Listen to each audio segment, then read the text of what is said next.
It's time for the 2-minute drill. Hurry it up, hurry it up, hurry it up. Powered by B1 Bank. Visit b1bank.com to find a location near you. Come on, let's go, you guys. Get in here, we got to go fast now. The Houston Astros beat the Texas Rangers last night 5-1 to take 3 games out of their 4-game set with their division rivals. Spencer Arrighetti had a fantastic outing, going 6 innings and only allowing 1 run on 3 hits with 3 strikeouts. Now Houston will return home to face an old National League rival in the Milwaukee Brewers. On the mound, it'll be Kaiwei Ting for Houston, opposite of Coleman Crowe for the Brewers. First pitch is at 7:10 p.m., and you can listen to it right here on ESPN 103.7 Lafayette and 104.1 Lake Charles. Day 1 of the Women's College World Series is in the books and advancing to the winner's bracket were Texas Tech, Tennessee, Alabama, and Nebraska. The loser's bracket side will be in action today with 2 elimination games taking place. At 6 p.m., Texas will take on Mississippi State, and following that at 8:30, UCLA will face Arkansas. Last night, the San Antonio Spurs crushed the Oklahoma City Thunder 118-91 to set up a winner-take-all Game 7 in the Western Conference Finals. Game 7 between the Thunder and the Spurs will be at 7 p.m. back in Oklahoma City this Saturday. And the regional rounds for the Men's College World Series get underway today with all 16 host sites seeing action. One team starting their postseason run tonight is the Louisiana Ragin' Cajuns, who will face Cincinnati at 6 p.m. in Starkville. The Cajuns will go with their ace Cody Brash, and the Bearcats are expected to do the same with Nathan Taylor. The winner will play at 8 p.m. tomorrow night, and the loser will play at 3 p.m. tomorrow in an elimination game. I'm Blake Purser, and you're listening to ESPN 103.7 Lafayette and 104.1 Lake Charles. Your home for the LSU Tigers and the Houston Astros. The 2-minute drill has been powered by B1 Bank. Visit b1bank.com to find a location near you. Dawson Iserloh prides himself on taking a deep dive to uncover all the relevant data about the sports and sports teams he loves. And now he's sharing all those facts inside his big brain with all of you. Here is the LohDown with D-Loh on ESPN 103.7 Lafayette and 104.1 Lake Charles, Southwest Louisiana's sports station. It is the LohDown. It is ESPN 103.7 Lafayette, 104.1 Lake Charles, and it might as well be Christmas morning as far as I'm concerned. The NCAA baseball regionals are going. We got action all over the place. They started at 11 a.m. I've been locked into squeeze play ever since. I should probably turn the sound down here so that doesn't bleed through. James would probably appreciate that. But my goodness, what a day already. I just love it, you know? I know it's not everybody's thing, but if you're a fan of baseball in general, and specifically the sport of college baseball, these first 2 days, as I said, like Friday and Saturday, when you've got all these winners bracket games tomorrow, you've got all these first-round games today, wondering who's going to pull the big upsets. It's a little bit unlike some of the other sports we see where, like, we know there's going to be some upsets. And the thing about it is, like, you can lose a game and not go home, obviously, right? So some of these host teams that might get themselves into a little trouble today, like, they're not done. They can bounce back tomorrow, but you get the thrills of all the early action. It's awesome. So we're going to get caught up on everything that's happened there in just a minute. That's how we're going to start today's show. But we do have a full show for you. We are, of course, ESPN 103.7 in Lafayette, 104.1 Lake Charles, anywhere you are with the ESPN Southwest Louisiana mobile app, and streaming live on YouTube, free to watch us over on ESPN_SWLA. So we've got a lot of stuff going on. We got a 3-guest lineup. As you might expect, we're going to mainly focus in today on college baseball regionals. We'll be able to keep you up to date with what's going on. Things are about to get going in Starkville as we speak. The host team, Mississippi State, is supposed to get out on the field, so we're going to go there a couple different times. We will talk with Chaston Tavares at 1:30. Didn't get him last week, so wanted to talk to him. McNeese's baseball and softball seasons both coming to an end. Specifically on the baseball side, though, we haven't really had a chance to talk to him about how that went down yet. We'll do some big picture stuff, and we'll talk about his Boston Red Sox. It might be the last time for a little bit that we talk to Chaston because of things that are going on, and oh my goodness. I got to get to, you know what? I got to get to it. Let's get locked in, James, because I got to go to this quick.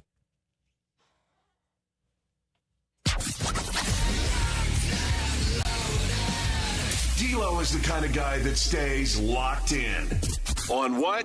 Well, that depends on the night. But you can guarantee there was some sporting event that he found interesting. It's time to find out what D-Loh was locked in on the LohDown. All right, I had to get to that quickly. I put James on the spot there because what just happened in the Auburn Regional, my goodness. So let's get there. I had a whole build up to it, so let me at least try to build to it. We started off at 11 a.m. University of Illinois Chicago. They got the assignment of going to Georgia Tech. That team can absolutely roll. They get through the first inning through the big bats in the GT lineup, and they go in, hit a 2-run mash to right field. You're going, Illinois Chicago, hello. You have my attention. Georgia Tech answered with 3 runs. They'll make that 8 runs. They'll make that 12 runs. They'll make that 17 runs. It's 17-2. Georgia Tech extinguished that flame pretty quick. No pun intended. See what I did there, James? UIC's the Flames. We learned that earlier. But that's only the lead up, the appetizer to the other team that's a host site that's on upset alert. How about the number 4 overall seed Auburn Tigers? They've got Milwaukee. Milwaukee's not one of those pesky 4 seeds that I highlighted for you.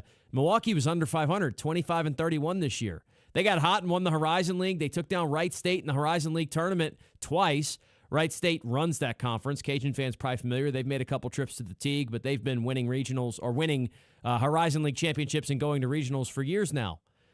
Milwaukee put it on Jake Marciano, the Auburn starter, who hadn't given up more than 4 runs in a game all year long. He gave up 5 in the first 2 innings. They went to their bullpen in the top half of the second.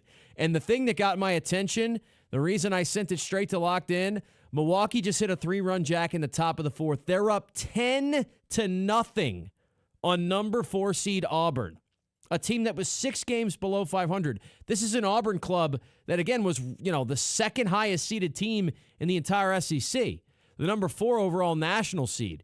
There's legitimate Auburn to Omaha talk that's been going on for a while now, and they're down by a 10 spot in the 4th inning. Now, it is the 4th inning. Baseball has a funny way of giving and taking away at times, right? So there's plenty of baseball left to be decided.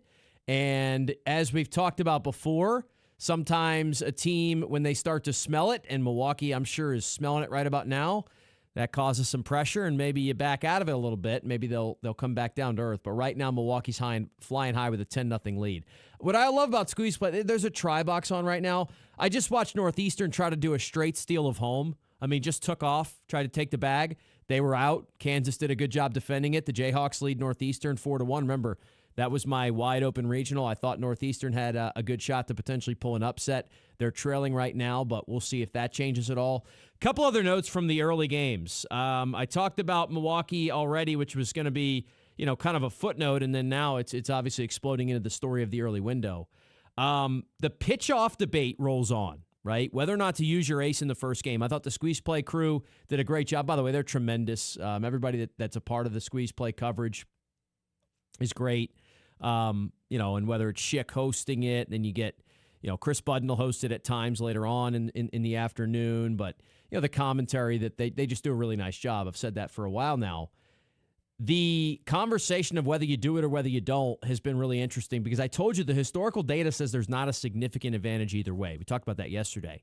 But the recent data suggests maybe otherwise. I think there was 7 host teams that didn't win regionals last year. 6 of them altered their starting rotation. 3 of them lost their first game. Potentially, you could argue as a result of that. So that debate has still rolled on. We've seen, some teams that have done it and not done it in the early window. We'll have to wait and see how some of those games turn out, right? And obviously, the big picture regional as well. 2 games that I think are going to be awesome. Remember, there's a mixture of host teams that chose the early game or not. Like, you have the opportunity when you're the host team to say, I want to play early or I want to play late. So there's some matchups right now that are the 2-3 and some matchups that are the 1v4. These 2-3 matchups right now, Liberty and Boston College are in Athens. Remember, Georgia's the host there. Liberty led it 2-1, but Boston College just hit a solo jack in the bottom of the 7th to tie it up 2-2. That game has been as advertised so far. That one matters to Cajuns fans because Athens is paired up with Starkville. So if Liberty were to pull it off in that regional, because Boston College is the 2 seed, Liberty's the 3. If Liberty pulls that regional off and wins in Athens, and the Cajuns somehow do it in Starkville, there'd be an actual conversation about a super regional at the Teague, right? So you need a 3 or a 4 to win that one, Long Island or Liberty, to even bring that conversation. Now, look, I mean, that's a million miles away. Cajuns got to win a lot of games for that to matter and all that stuff. But, if you're having your little bulletin board of who to root for, Liberty is not a bad option when it comes to Athens, and that game has been super competitive. One of the games that I think's been awesome all day, and I said this before, I said it yesterday, Chapel Hill I think is going to be just a gauntlet, and that has lived up to the billing so far. East Carolina and Tennessee have been in an all-out dogfight. It was 1-1 for a while. ECU had a potential to get the go-ahead run to the plate. The Tennessee right fielder absolutely hosed them, cut them down, kept that game tied 1 apiece. It's now the bottom of the 7th. It is still 1-1. So we'll see if Tennessee draws ahead. But I think the winner of ECU-Tennessee is going to give UNC everything they can handle in a potential winner's bracket game. That is, of course, assuming that the Tar Heels handle their business. And then the last one that's just been all intrigue early is Wake and Kentucky. And we just had some fiery stuff go down. Wake just hit a homer to cut the lead down. Kentucky just rallied, scored 4 runs to take a 5-3 lead. Wake went back, hit a solo shot. That one's in Morgantown, by the way. West Virginia's the host. And the Kentucky first baseman was absolutely barking at the Wake hitter who hit the homer and was rounding the bases. And I didn't see the whole thing. I don't know if there was a bat flip he wasn't happy about. I don't know if something was said. I don't know what went down, but the Kentucky first baseman, I mean, this was like aggressive, like just going at the guy, screaming at him as he rounds the bases. I'm watching a replay right now to maybe get a look.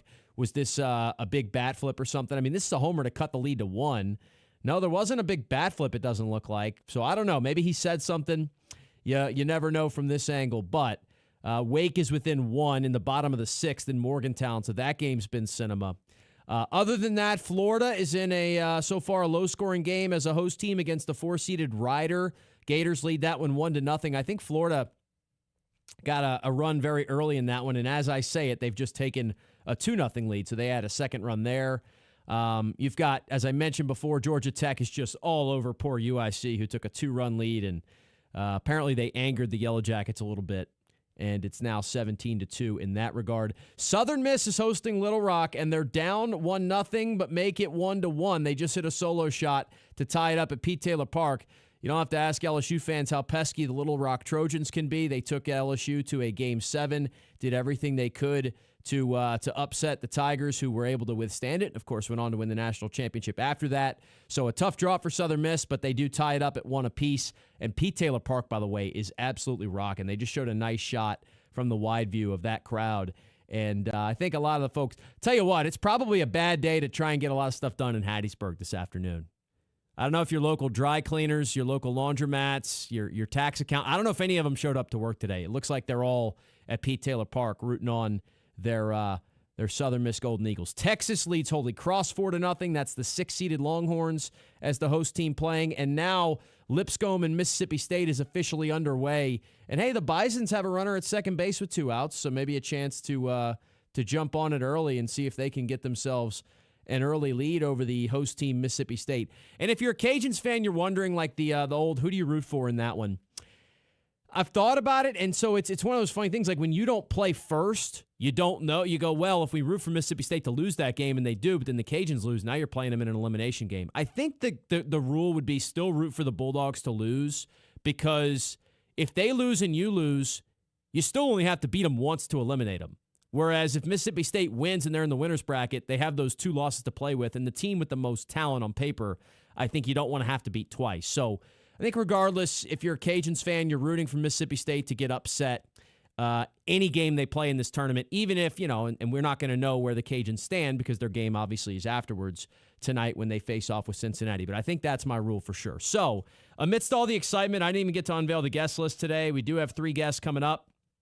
It'll be a symmetrical show. Chaston Tavares at 1:30 to talk about some McNeese stuff, clean it up. That's right where I was. Then we're going to have Keegan Nicholson of the Cincinnati Bearcats. He covers them for the Bearcat Journal. He will give us a perspective on Cincinnati. He'll be on his way to Starkville. He was talking to me. He'll probably be on the drive there. So we'll get that at 2 o'clock. And then RP3 live from Starkville at 2:30. We'll see if he's at the ballpark or still hanging around the hotel with Kevin. Obviously, both Footnotes and RP3 and Mesh were broadcasting there from the hotel in Starkville this morning. So exciting stuff all the way around. And it just keeps going. Oklahoma State's playing USC Upstate right now, and they've got the bases loaded, nobody out, does the Spartans of USC Upstate. So, man, it's, as I said, it's going to be a little hard for me to stay locked in and focused all show long, but hopefully you're enjoying my scatterbrained thoughts on all these baseball games to start. We'll take a timeout. I'll do my one little NBA conversation because it is, still relevant, and we have a team That's forced to Game 7. So we'll talk about that a little bit when we come back, and then it'll be back to baseball. It's a Lowdown on a Friday. This is the Lowdown with D-Loh, live on ESPN 1037 Lafayette and 1041 Lake Charles, Southwest Louisiana's sports station. Delta Media Corp is hiring immediately for a media account executive. This could be the career you're looking for. If you're into fast-paced radio, television, and digital media sales, we need a confident people person that enjoys relationships, talking to local businesses, and, of course, helping them grow. We are local ourselves here at Delta Media, so that's always something we pride ourselves on. Sales experience is preferred but not required. We'll teach, train, and support the right person. What matters, of course, is confidence, communication skills, personality, and the ability to connect. If you're ready to start this new challenge, email our general manager, Johnette Cochran. Her email address is the letter J, Cochran, Cochran, at deltamediacorp.com. Delta Media Corp is an equal opportunity employer. Make sure to set your alarm and tune in Saturday mornings at 10 o'clock for Sports Shorts here on ESPN 103.7 Lafayette and 104.1 Lake Charles. Join me, Ronnie Rance, and the Sports Shorts team of Tommy Chrysan, Hunter McCann, and the crazy man, Joel Davis, as we break down the sports and teams that you love. The LSU Tigers, New Orleans Saints, and everything in between. Tune in Saturday mornings from 10 to noon for Sports Shorts here on Southwest Louisiana's sports station. Did you know you can get great tasting Clear Springs artesian water delivered to your office or your doorstep at home? Clear Springs is 100% local with their own bottling facility at the world-famous Kentwood Aquifer, no chemicals added. Just pure Kentwood, Louisiana artesian water. Clear Springs Water offers delivery of 5 or 3 gallon water service with a hot and cold temperature water cooler or even single-serve bottles delivered to your home or office. Easy to reach, clearsprings.net, then contact us tab or 337-519-3563. Hi, I'm Nancy Landry. No matter what part of our great state you call home, Louisiana's elections are an important part of who we are. In 2026, closed party primaries will change how some of those elections happen, so you'll want to know what to do. Keeping your registration current ensures you'll get the right party-based ballot. Remember, this change only applies to certain offices. To learn more, visit govote.com or download the GoVote app. Paid for by the Louisiana Secretary of State's office. Every weeknight, MeTV has your laugh therapy. To chase away the blues or the olive drabs. With 2 hours of MASH at 5. This guy's ankle has tickled my funny bone. Followed by the Andy Griffith Show at 7. Doggone it, Otis. He's supposed to be hugging me when I'm arresting you. But he likes you, Barney. Weeknights on MeTV. Watch Meet TV Acadiana on KLWB, over the air on Channel 50.1. Check your local cable listings for the channel in your area. We are the NFHS. That stands for the National Federation of State High School Associations. But really, what we stand for, together with the LHSAA, are the 110,000 high school sports students in Louisiana. And so we stand. We stand for the runners, soccer and basketball players. We stand for their coaches, administrators, and officials. We stand for the swimmers, football players, and wrestlers. We stand for the golfers, softball, and volleyball players. We stand as the national leader and advocate for high school athletics and all who participate in them and make them possible. Because it is our purpose to ensure that high school students get to play, perform, and compete together. To learn more about who we are and what we stand for, visit nfhs.org.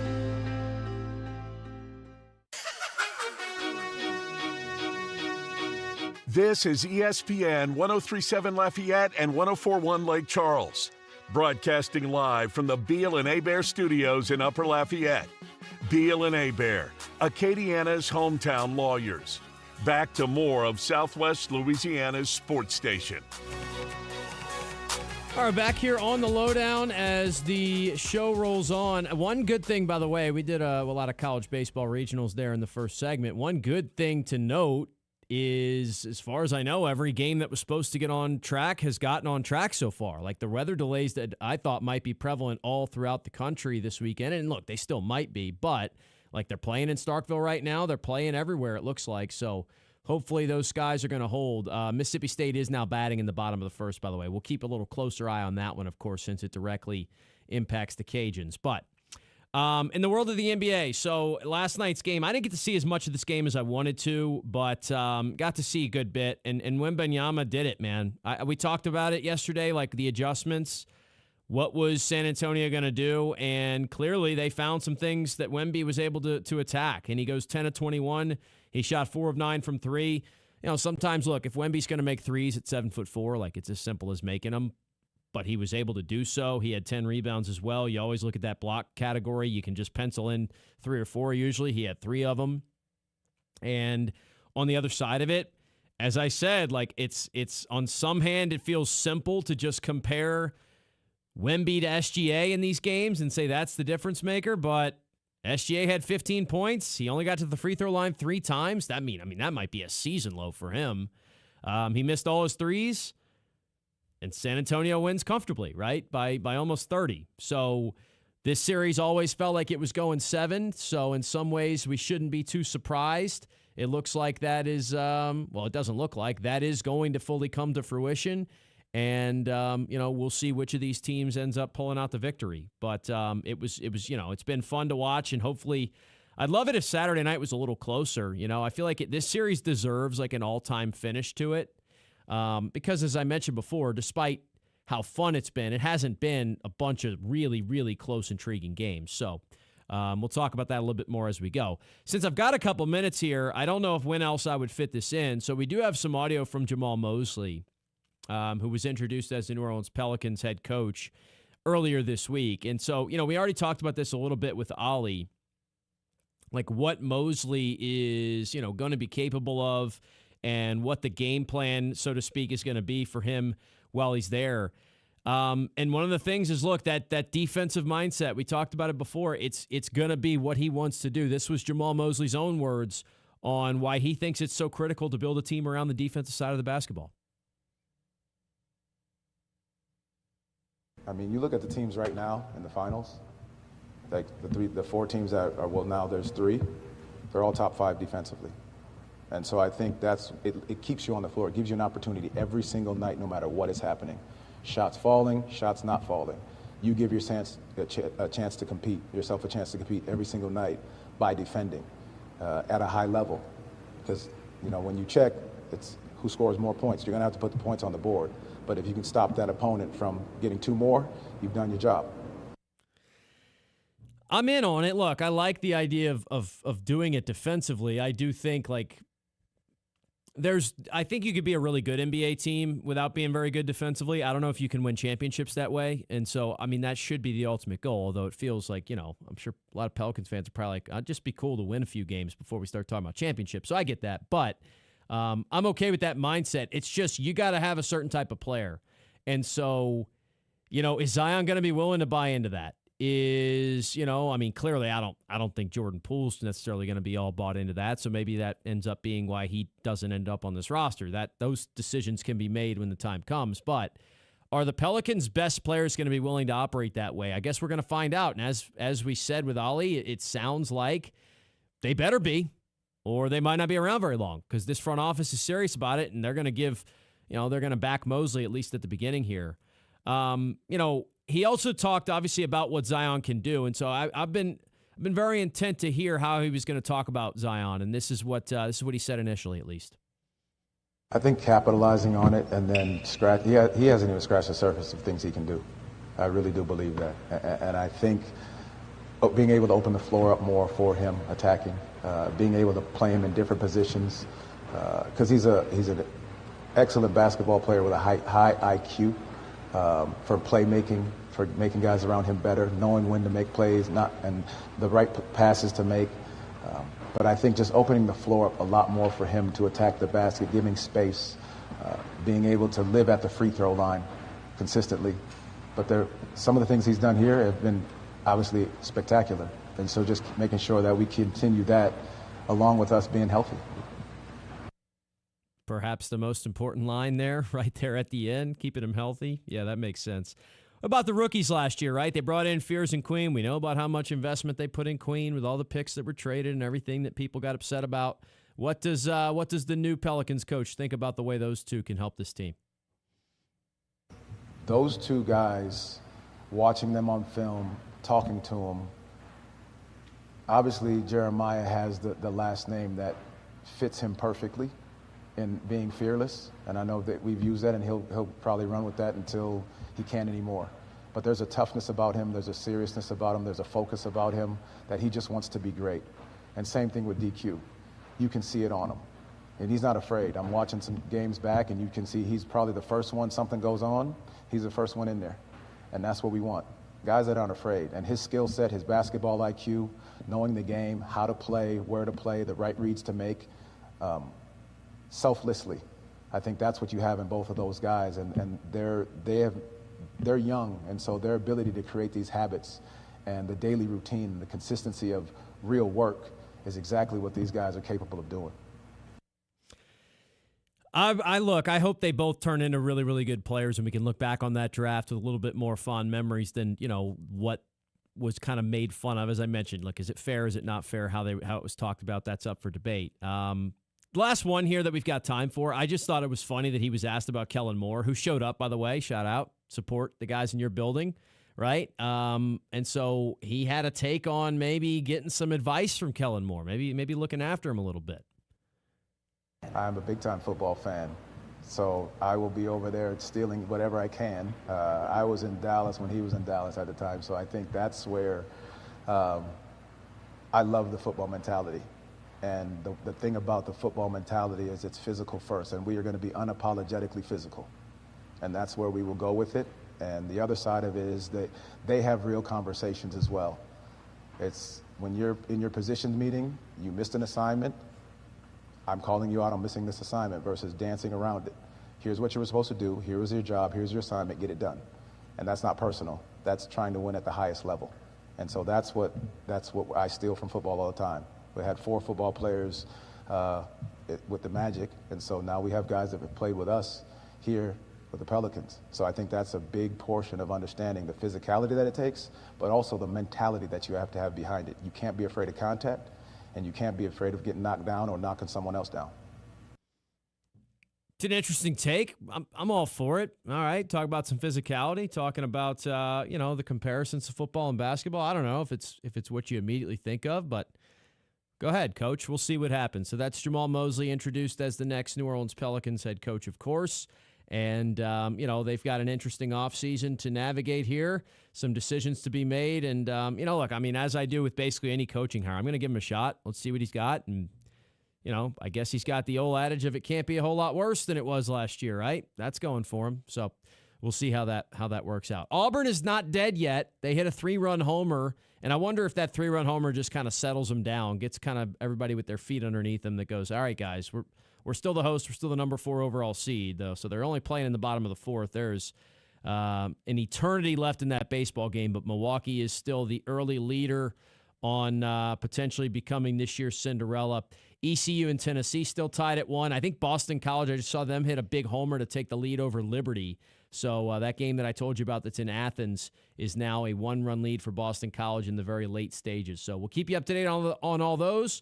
But when we return, we got to talk to our guy Chaston Tavares, get caught up on some things in Lake Charles, some Major League Baseball. Maybe we'll see what regional he's excited about. That's all next here on the LohDown. This is the LohDown with D-Loh, live on ESPN 103.7 Lafayette and 104.1 Lake Charles, Southwest Louisiana's sports station. Been telling you about it all week long, and tonight is the night. If you want to go out to and see our friends at Small Sliders, they've got a really cool event going on here. And I told you it's one of those things where they've got a lot kind of to do in one area. It's the Cars and Bikes Meet put on by Imperial Customs Garage with some help from the guys over at Smalls. 10% off your purchases from Small Sliders while you're there. They'll have music, cars, bikes, food, drinks. Obviously, it's going to be a good time. It's tonight, 8 to 11 p.m. That is, of course, this date, Friday, May the 29th, 2026. So check them out. Obviously, you can head to Smalls whenever you're looking for lunch or dinner. Tell them D-Loh sent you. You will not regret it. 2 locations here in the Lafayette area. The event tonight is at the one on Ambassador Caffrey. It's Small Sliders of Lafayette. This game isn't fun. This game is a war. It's time for the 2-minute drill. Hurry it up, hurry it up, hurry it up. Powered by B1 Bank. Visit b1bank.com to find a location near you. Come on, let's go, you guys. Get in here, we gotta go fast now.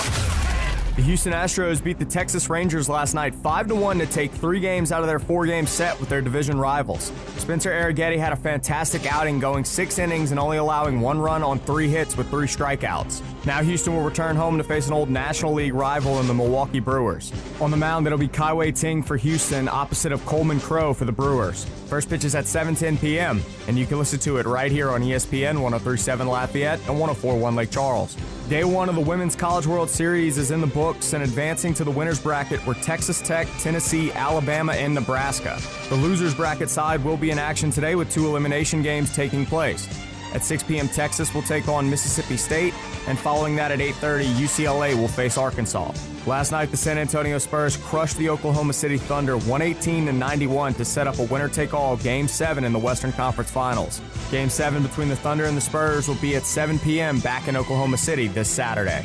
And the regional rounds for the Men's College World Series get underway today with all 16 host sites seeing action. One team starting their postseason run tonight is the Louisiana Ragin' Cajuns, who will face Cincinnati at 6 p.m. in Starkville. The Cajuns will go with their ace Cody Brash, and the Bearcats are expected to do the same with Nathan Taylor. The winner will play at 8 p.m. tomorrow night, and the loser will play at 3 p.m. tomorrow in an elimination game. I'm Blake Purser, and you're listening to ESPN 103.7 Lafayette and 104.1 Lake Charles. Your home for the LSU Tigers and the Houston Astros. The 2-minute drill has been powered by B1 Bank. Visit b1bank.com to find a location near you. ESPN 103.7 Lafayette and 104.1 Lake Charles is the proud winner of 4 2026 LAB Prestige Awards, including Best Use of Digital Media, Foot's Friday Fury, Best Live On-Site Remote for our Super Bowl Radio Road coverage, Best Promotion for our No Shave November initiative, and Radio Young Professional of the Year for Dawson Iserloh. We're proud of being Southwest Louisiana's sports station and are humbled to be recognized by the Louisiana Association of Broadcasters. May is Military Appreciation Month, and ESPN 103.7 Lafayette and 104.1 Lake Charles and Nolan's Lawnmower Sales and Service in Carencro will be honoring our military all month long. Nolan's is locally owned and supports our military community every day. We honor and salute because freedom isn't free. May is Military Appreciation Month, and we salute you. Powered by Nolan's Lawnmower Sales and Service in Carencro and ESPN 103.7 Lafayette and 104.1 Lake Charles. Hi, I'm Nancy Landry. No matter what part of our great state you call home, Louisiana's elections are an important part of who we are. In 2026, closed party primaries will change how some of those elections happen, so you'll want to know what to do. Keeping your registration current ensures you'll get the right party-based ballot. Remember, this change only applies to certain offices. To learn more, visit GoVote.com or download the GoVote app. Paid for by the Louisiana Secretary of State's office. MeTV is America's #1 classic entertainment television network. And here's one of the reasons everybody loves MeTV. Oh, it's a classic. The great comedy lineup on weeknights. This will be fun. Come on. With MASH. Loaded with snappy comebacks. The Andy Griffith Show. I was just funning with Barney. And Everybody Loves Raymond. Now we got a show. Watch MeTV Acadiana on KLWB, over the air on Channel 50.1. Check your local cable listings for the channel in your area.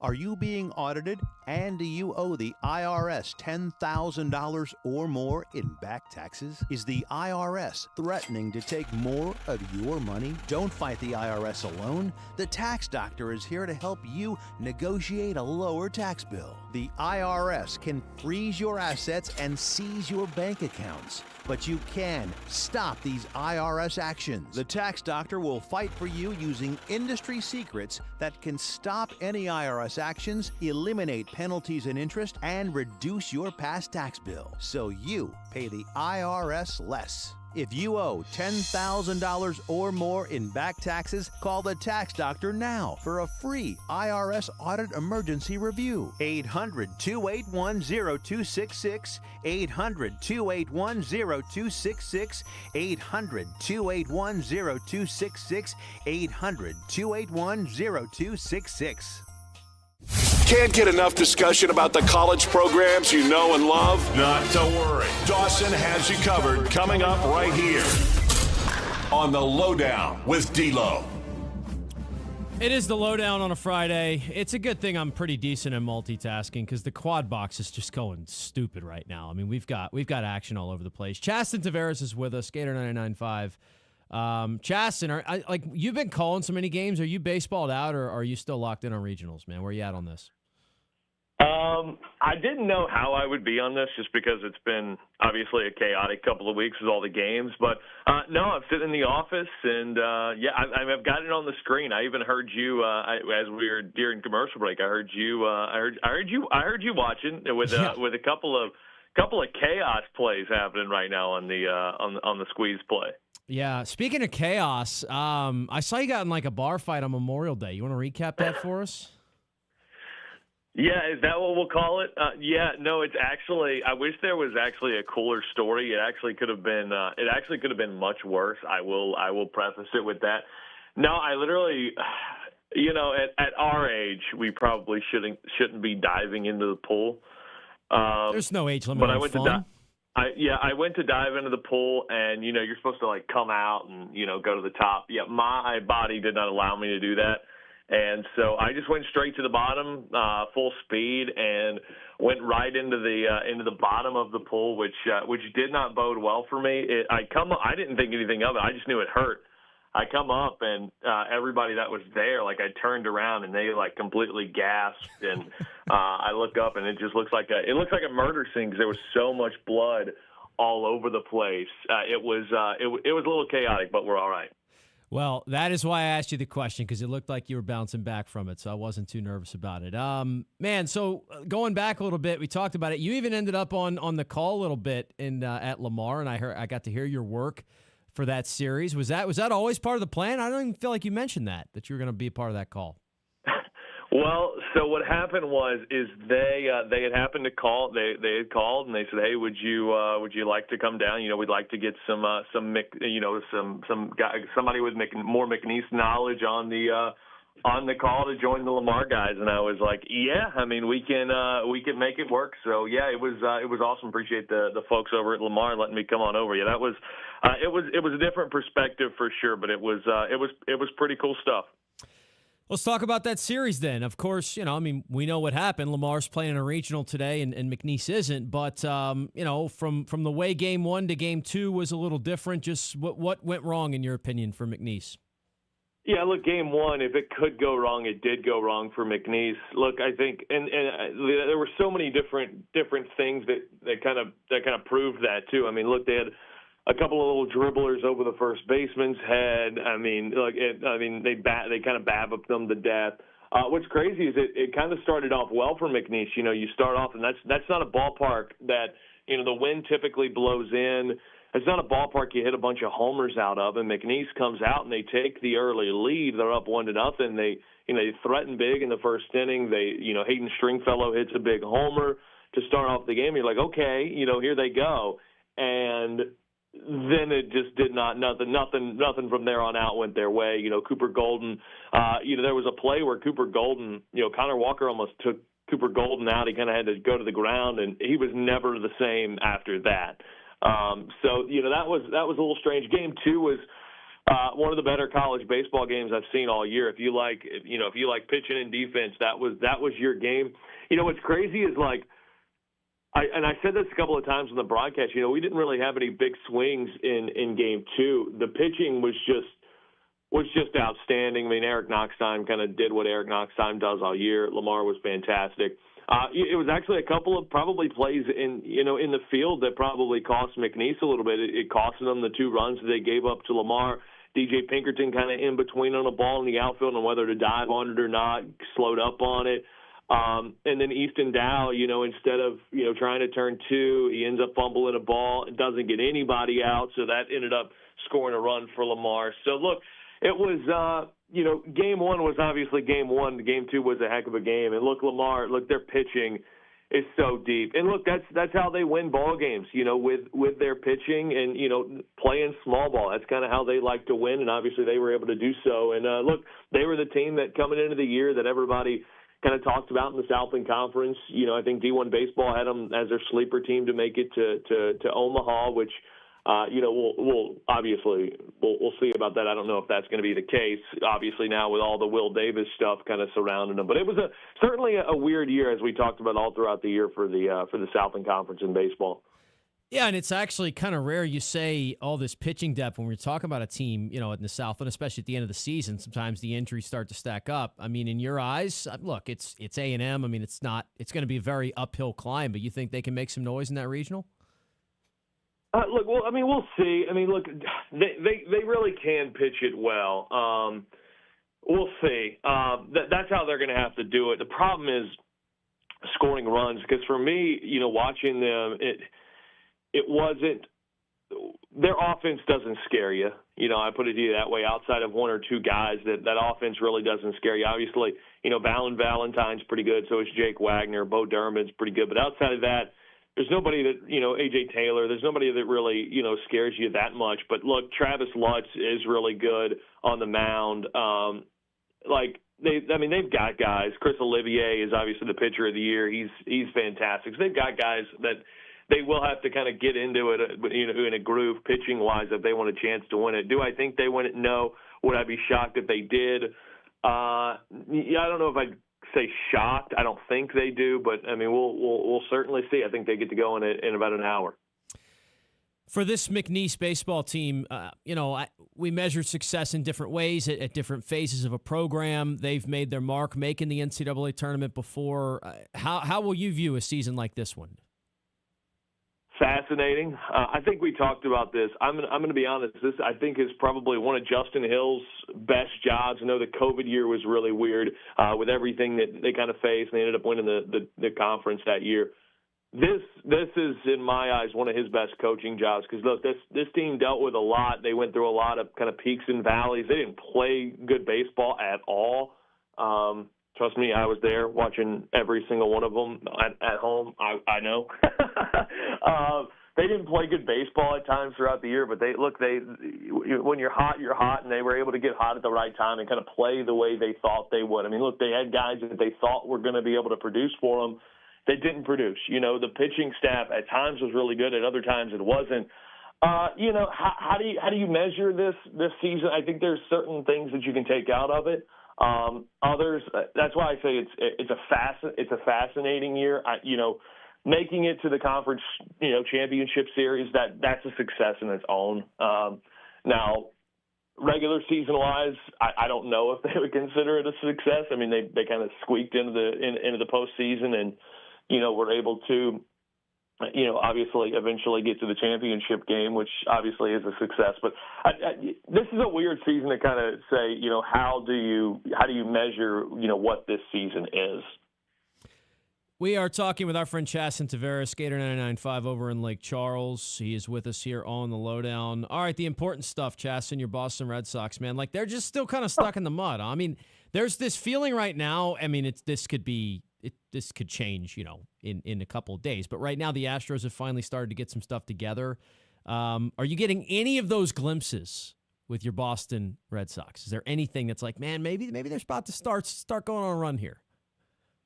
No, not really. I mean, look, the thing is like, I say that, yes, but no, because look, they go out and they sweep Kansas. They're an AL Central team. They're built like an AL Central team, and that's why they beat the heck out of AL Central teams. They swept the Royals, back into last week. Then you come home to the Twins. They're abysmal at home. That's their problem. They're 500 on the road, and they have the worst home record in the big leagues. They don't hit doubles, which you have to hit doubles at Fenway Park. It's just not recipe for success. They sweep the Royals, and they get swept by the Twins. Then you come out and a game you probably should have won Tuesday against the Braves, the team that I consider right now the best team in the big leagues. Should have beat the Braves on Tuesday, bludgeoned the Braves on Tuesday, and then had a 2-2 game yesterday. And then you bring in a guy. Listen to this. You like ready. Stats? I do. Greg Weissert out of the Red Sox bullpen. I think fans know that he's the worst possible guy to bring in with guys on base. Sox in a 2-2 game yesterday they're in a 2-2 game, bases loaded, nobody out, so the wheels are about to fall off. And Chad Tracy goes, it's a short bullpen, whatever. He goes to Greg Weissert, And Weissert on the year had 21 inherited runners. He had allowed 14 of those to score. Tell me how that's even possible. But that's the guy you bring in with the bases loaded and nobody out. By the way, they didn't get out of it. Ronald Acuna hit a grand slam, and the Braves went up 7-2, ended up losing like 100-2. But, that's well, I was wondering if that there. story was going to end with he miraculously struck out all 3 on the next 9 pitches. I didn't know if that was coming, but no, it sounds like didn't go that direction. So we'll see, man. It's a long season. We're going to have to start talking more Major League. I mean, obviously the McNeese stuff's going to basically come to a close for a bit here, so we'll have to figure some stuff out, man. Maybe take a week off and then get into full-blown MLB talk. Yeah, I mean, look, it's going to be full drama season up in Boston before long. I mean, look, some teams have like the Mets are the drama team always, but like the Sox are right there too. There's never anything good. There's always something to talk about in Boston. And yeah, look, we're going to have the CBA negotiations are about to get started. That's going to get fascinating. There's a lot to talk about. There we go. Chaston Tavares, appreciate it, man. Enjoy the weekend. Yeah, appreciate you guys. You have a good one.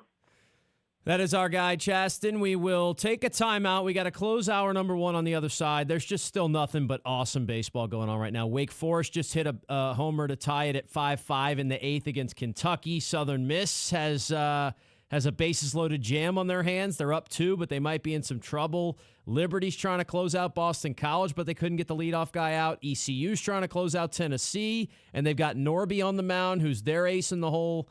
Man, this is peak. Oh, and Milwaukee's up 11-3. They peppered a ball off the wall to get one more run, so we'll see if they close that down. So we'll keep an eye on those. We also got a foodie poll question of the week to get to, and it's a pretty good one. Breakfast sandwich related. I'll tell you about it on the other side. So LohDown. This is the LohDown with D-Loh, live on ESPN 103.7 Lafayette and 104.1 Lake Charles, Southwest Louisiana's sports station. May is Military Appreciation Month. Only got a couple days left in May, but for now, it is still that month. And, of course, ESPN 103.7 Lafayette, 104.1 Lake Charles, along with Nolan's Lawnmower Sales and Service off 549 in Karen Crow, are honoring our military this month. Nolan's owner, Stacy and Don Benoit, want to thank all current service members, veterans, and their families. Nolan's takes pride in honoring our military personnel and first responders by offering special discounts on their zero-turn mowers. May is Military Appreciation Month, and we salute you. Powered by Nolan's Lawnmower Sales and Service and ESPN Southwest Louisiana Sports Station. ESPN 103.7 Lafayette and 104.1 Lake Charles is your home for the Houston Astros. And the Astros stun the Mariners. Hunter Brown, Yordan Alvarez, and the rest of the Astros are looking to get back to the postseason. You can listen to every pitch, hit, and thrilling victory of the Houston Astros. Incredible! As Robert Ford and Steve Sparks will be on the call. Tune in this season for live Astros baseball on Southwest Louisiana's sports station. Where do you go when you're looking for action? Where do you go when you're looking for fun? New friends you're gonna meet, more fun than Bourbon Street. The Big Easy, where winning is easy. Life's too short, so jump on in. Have all the fun you can. The Big Easy, where winning is easy. Hand of the Day is the new way to win at the Big Easy Casino. Each Hand of the Day equals one entry into the Big Easy Bonus Cash Drawings. Bonus Cash Drawings take place on the last day of each month. It's never been so easy to win. Just watch as you play and notify your hostess when you get the Hand of the Day. The Big Easy, where the winning is easy. Gambling problem? Call toll-free 1-877-770-STOP. Life's too short, so jump on in. Have all the fun you can. The Big Easy, where winning is easy. Big Easy Casino across from Montreal. Imagine building your dream backyard pool without ever leaving your couch. With Duplessis Builders, you can go shop our in-ground gunite pool packages online, start to finish. Browse our pool designs, compare features, see exactly what's included, and choose the package that fits your style and budget. Once you purchase, our team takes over. From permit and excavation to gunite decking and final startup, you click, we build, you swim. Your backyard upgrade is just a few clicks away. Visit DuplessisBuilders.net and buy your pool online today. Looking for the perfect place to play golf in the heart of Louisiana? Look no further than Farm Alley Golf Club in Carencro. Whether you're a seasoned pro or just getting started, we've got a course for you. With lush fairways, challenging holes, and spectacular views, our 18-hole course offers a top-tier experience for golfers of all skill levels. Book your tee time at farmdalleygolfclub.com today, and don't forget, weekend rates include free range balls to help you warm up before you hit the course. Get out to Farm Alley Golf Club in Carencro, Louisiana. Your next golfing adventure is just a click away. Visit farmdalleygolfclub.com to book your tee time now. See you on the greens. This Mental Health Awareness Month, John Well Therapeutic Services invites you to prioritize your well-being. Hi, I'm Glenda, a dedicated therapist that provides a safe space for growth, resilience, and hope. No matter where you are on your journey, I am here for you. Whether it's anxiety, depression, or just the need for support, you are not alone. Reach out to John Well Therapeutic Services and start your path to healing today.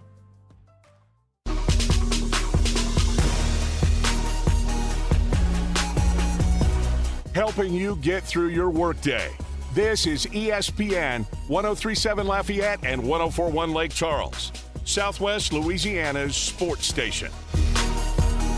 Boy, you just can't make it up, man. Down to their last out, Tennessee down 2-1 to East Carolina. ECU's everything pitcher Ethan Norby's on the mound. He just had two nasty pitches before that. He had a nasty strikeout to start the inning.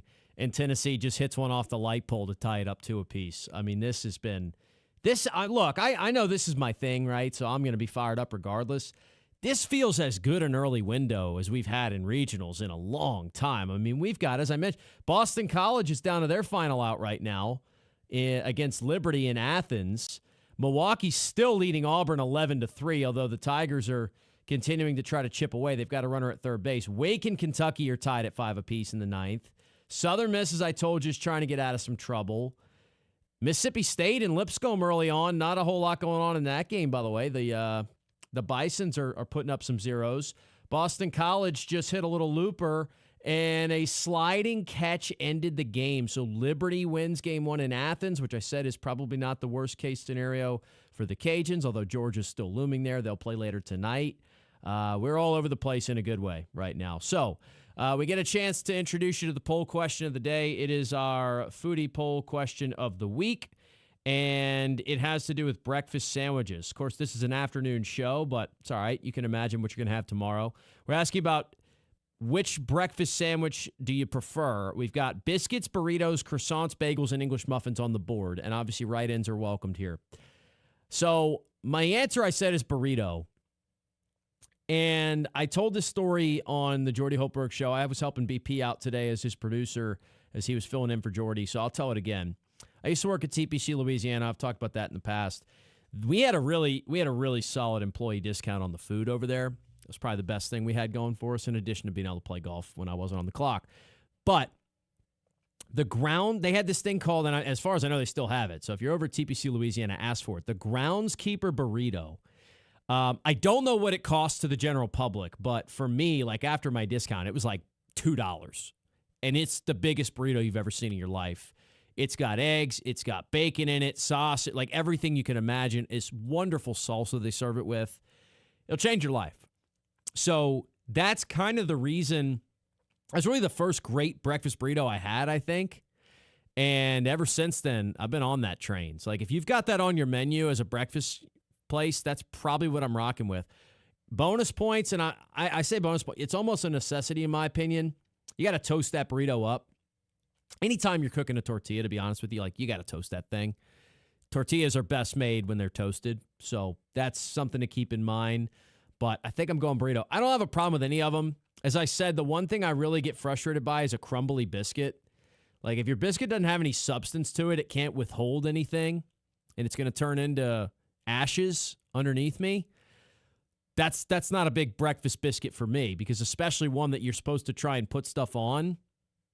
If it falls apart, what's it doing? You know what I mean? It's got to be able to withhold some debris there for sure. So that's in the mix as well. I like a good croissant. I saw a lot of conversation this morning about the croissant angle. I'm in on that, but sometimes the croissant is not the best vessel. I don't know if it holds the meat well. It's an interesting shape, so it depends what you're kind of trying to fit in there. But the other thing about the burrito, right, is the portability of it. If you're on the go, that's fine. That's going to work for you. So I think there's a lot of things that work in the burrito realm. I'm telling you, it's slept on as a breakfast sandwich option. And maybe could be a stretch to call it a sandwich, but I think it qualifies here. So yeah, we had some write-ins for kolaches and stuff. Like I love a boudin kolache. That's my favorite, but a sausage kolache for me, not my favorite. I don't love hot dogs at 9 o'clock in the morning or before. So that's usually not the go-to for me, but if it's got boudin in it, and look, some might say, well, what about boudin that early? I don't know, just different way my brain works. It's all good with that. So all that being said, we are still keeping it locked in on all these regionals right now. We're going to talk more about what is going to be an exciting day in Starkville. Wow, Oklahoma State just hit a 3-run jack. That was mash. They're tying it up 4-4 with USC Upstate. That's a big one for them to come out of it. ECU and Tennessee have gone to extra innings. Kentucky and Wake still tied in the top of the ninth. So when we start the second hour, as I mentioned, we've got our friend Keegan Nickerson, who's going to be talking about the Cincinnati Bearcats. He covers the Bearcats. Want to get his thoughts on the matchup tonight, who we're going to see on the mound. It is going to be Nathan Taylor against Cody Brash, but we'll let him give us a little bit more of a scouting report on Taylor, on this Bearcats team, and what he's expecting to see over there. So that should be a whole lot of fun. As a reminder, we've got Matt Moscona going to Lake Charles coming up soon. He will be broadcasting from Walk-Ons in Lake Chuck. Exciting event there happening Thursday, June the 4th, 3 to 6. Of course, you hear AFR on our airwaves every afternoon following my show. That's 5313 Common Street, the address for Walk-Ons. Food and drinks will be provided. It is Matt Moscona and AFR live from Walk-Ons. That is going to be on Thursday, June the 4th. So wanted to make sure we tell you about that one more time here today. Still got some time before that one, but, not that much. I was thinking, that's a couple weeks away. No, it's not. It's next Thursday, because next Thursday is June, and it's June the 4th. So that's an exciting event that's coming up as well. With all that being said, as I mentioned, Keegan Nickerson coming up after the break. RP3 will join us live from Hattiesburg at 2:30. We'll do more scoreboard watching, and we even have some Matt Deggs clips that will fit in at some point as well. So plenty left to get to, and we've had plenty of fun already. I do want to check, has Georgia Tech shown some mercy to Illinois Chicago yet? They have not. It is 22-3 now in the bottom half of the 7th. I guess they have shown them a little bit. They stopped scoring. They haven't gotten a run since the 6th inning, and it's all the way in the 8th now. Oh, make it 22-5. 2-run shot. Here come the Flames. Could they potentially pull off the comeback of all time? I don't think so, but still possible. Little Rock only got 1 run back, so they're still down 3-2 to Southern Miss. That one's in the bottom of the 6th. And Lipscomb and Mississippi State still tied at 0 in the top half of the 4th inning. So that one is, of course, certainly worth noting. And it's still a 0-0 ball game. All right, we'll take a timeout. When we come back, we'll get with our friend Keegan Nickerson, who covers the Cincinnati Bearcats. We'll talk Bearcats and Cajuns on the show next. This is the LohDown. Whether it's a tempting text message or a quick glance at your GPS, taking your eyes off the road for just a moment can have serious consequences. This includes turning around or reaching down. Distractive driving includes eating or putting on makeup. Distractive driving is anything that diverts your attention from driving. I'm Lorraine Luquette Vinoy with Service Chevrolet Cadillac, encouraging you to drive smart, drive safe, and keep those eyes on the road, Acadiana. This message is powered by Service Chevrolet Cadillac and this radio station, where safety meets style on the road. Serving part-time in the Army National Guard has led to a lot of firsts for me. It paid for me to be the first person in my family to go to school. That education got me to the first day at my dream job, which I can still hold while I serve part-time. That job and the home loan benefits I got from the Army National Guard helped me buy my first house. I also know that I will be one of the first to respond if my community ever needs me. Sponsored by the Louisiana Army National Guard. Aired by the Louisiana Association of Broadcasters and this station. Your Honor, I would like to introduce exhibit number 1. MeTV is America's #1 classic television network. There can only be one #1, me. MeTV features over 60 of the greatest classic TV series each week. Go with the winner. Enjoy dramas, comedies, westerns, sci-fi, and more. You just watch me. Watch MeTV Acadiana on KLWB, over the air on channel 50.1. Check your local cable listings for the channel in your area. MeTV is memorable entertainment television. The United States Deputy Sheriff's Association is a national nonprofit and the largest non-governmental provider of services to law enforcement. The USDSA assists city, county, state, and federal agencies with free safety equipment donations and officer survival training, along with cash donations to families of law enforcement officers who perished in the line of duty, a citizen awareness program, and more. For more information on United States Deputy Sheriff's Association, please visit usdeputy.org. Live from Upper Lafayette, this is ESPN 1037 KLWB Carencro Lafayette, KLCJ-FM Oak Grove Lake Charles 1041, a Delta Media station. Is Sports Center. I'm Nick DeLuca. Game 7 coming in the Western Conference Final. The Spurs all over the Thunder in Game 6 in San Antonio to force the series the distance. Victor Wembanyama huge in the win, putting up 28 and 10, facing elimination. Game 7 tomorrow night in Oklahoma City. Spurs assistant Sean Sweeney getting ready, then headed off to Orlando, finalizing a deal to become the Magic's next head coach, who spent this season as San Antonio's lead assistant, ran the Spurs defense for Coach of the Year finalist Mitch Johnson this season, guiding an improvement from 25th to 3rd in the NBA's defensive efficiency rankings. The Knicks waiting on the winner in the West. Center Mitchell Robinson plans to play in Game 1 of the NBA Finals while wearing a brace on his hand after undergoing surgery on his broken right pinky finger. The Knicks will open the finals, their first since 1999, on Wednesday. Robinson averaging just over 5 points and 5.5 rebounds in 14 minutes per game this year. Hey, it's your resident Super Bowl champ Chris Candy coming up Monday. From the NBA to the NHL and everything else in between, I'll react to it all in my Upon Further review at 7 a.m. Eastern. It's Unsportsmanlike weekday mornings at 6, right here on ESPN Radio, ESPN2, and ESPNU.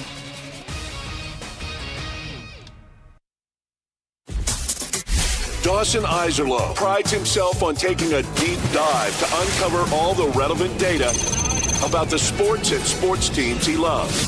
And now he's sharing all those facts inside his big brain with all of you. Here is the LohDown with D-Loh on ESPN 1037 Lafayette and 1041 Lake Charles, Southwest Louisiana's sports station. It is the LohDown, hour number 2 of 2. ESPN 1037 in Lafayette, 1041 in Lake Charles. Anywhere you are with the ESPN Southwest Louisiana mobile app, and of course now available live on YouTube on the ESPN_SWLA YouTube channel. We've been obviously previewing the Starkville Regional all week long. It is underway officially, by the way. Mississippi State and Lipscomb are tied in the bottom of the fourth 0-0, so hopefully the weather is going to continue to hold out. I know there's still some chances of showers, and unfortunately I spoke too soon about delays. Tallahassee's in a rain delay, so we do have our official first weather delay of the regionals, but we'll see how that all shakes out. We are now going to talk to somebody who's on their way to cover this tournament, obviously from the Cincinnati perspective. Keegan Nickerson, who covers the Bearcats for the Bearcat Journal. He is with us now. Keegan, man, hopefully it's been a nice trip for you so far. What's going on? Yeah, it's been great. I'm searching for a Chick-fil-A right now, so it's a really, really challenging time for me in Corinth, Mississippi. Yeah, I'm going to tell you what, Mississippi's going to have some spots where there's not a whole lot going on, so hopefully you find what you're looking for at some point soon. All right, man. You know, this is an interesting Cincinnati team in a lot of different ways, and I wanted to start by asking, because like it's been a common theme for people to go, "Wow, Cincinnati baseball," like not super familiar with the program. Where are they in, you know, the level of commitment to it? Like obviously it's a football school, and we know what they've done moving up to the Big 12 there, and they've had some good basketball teams.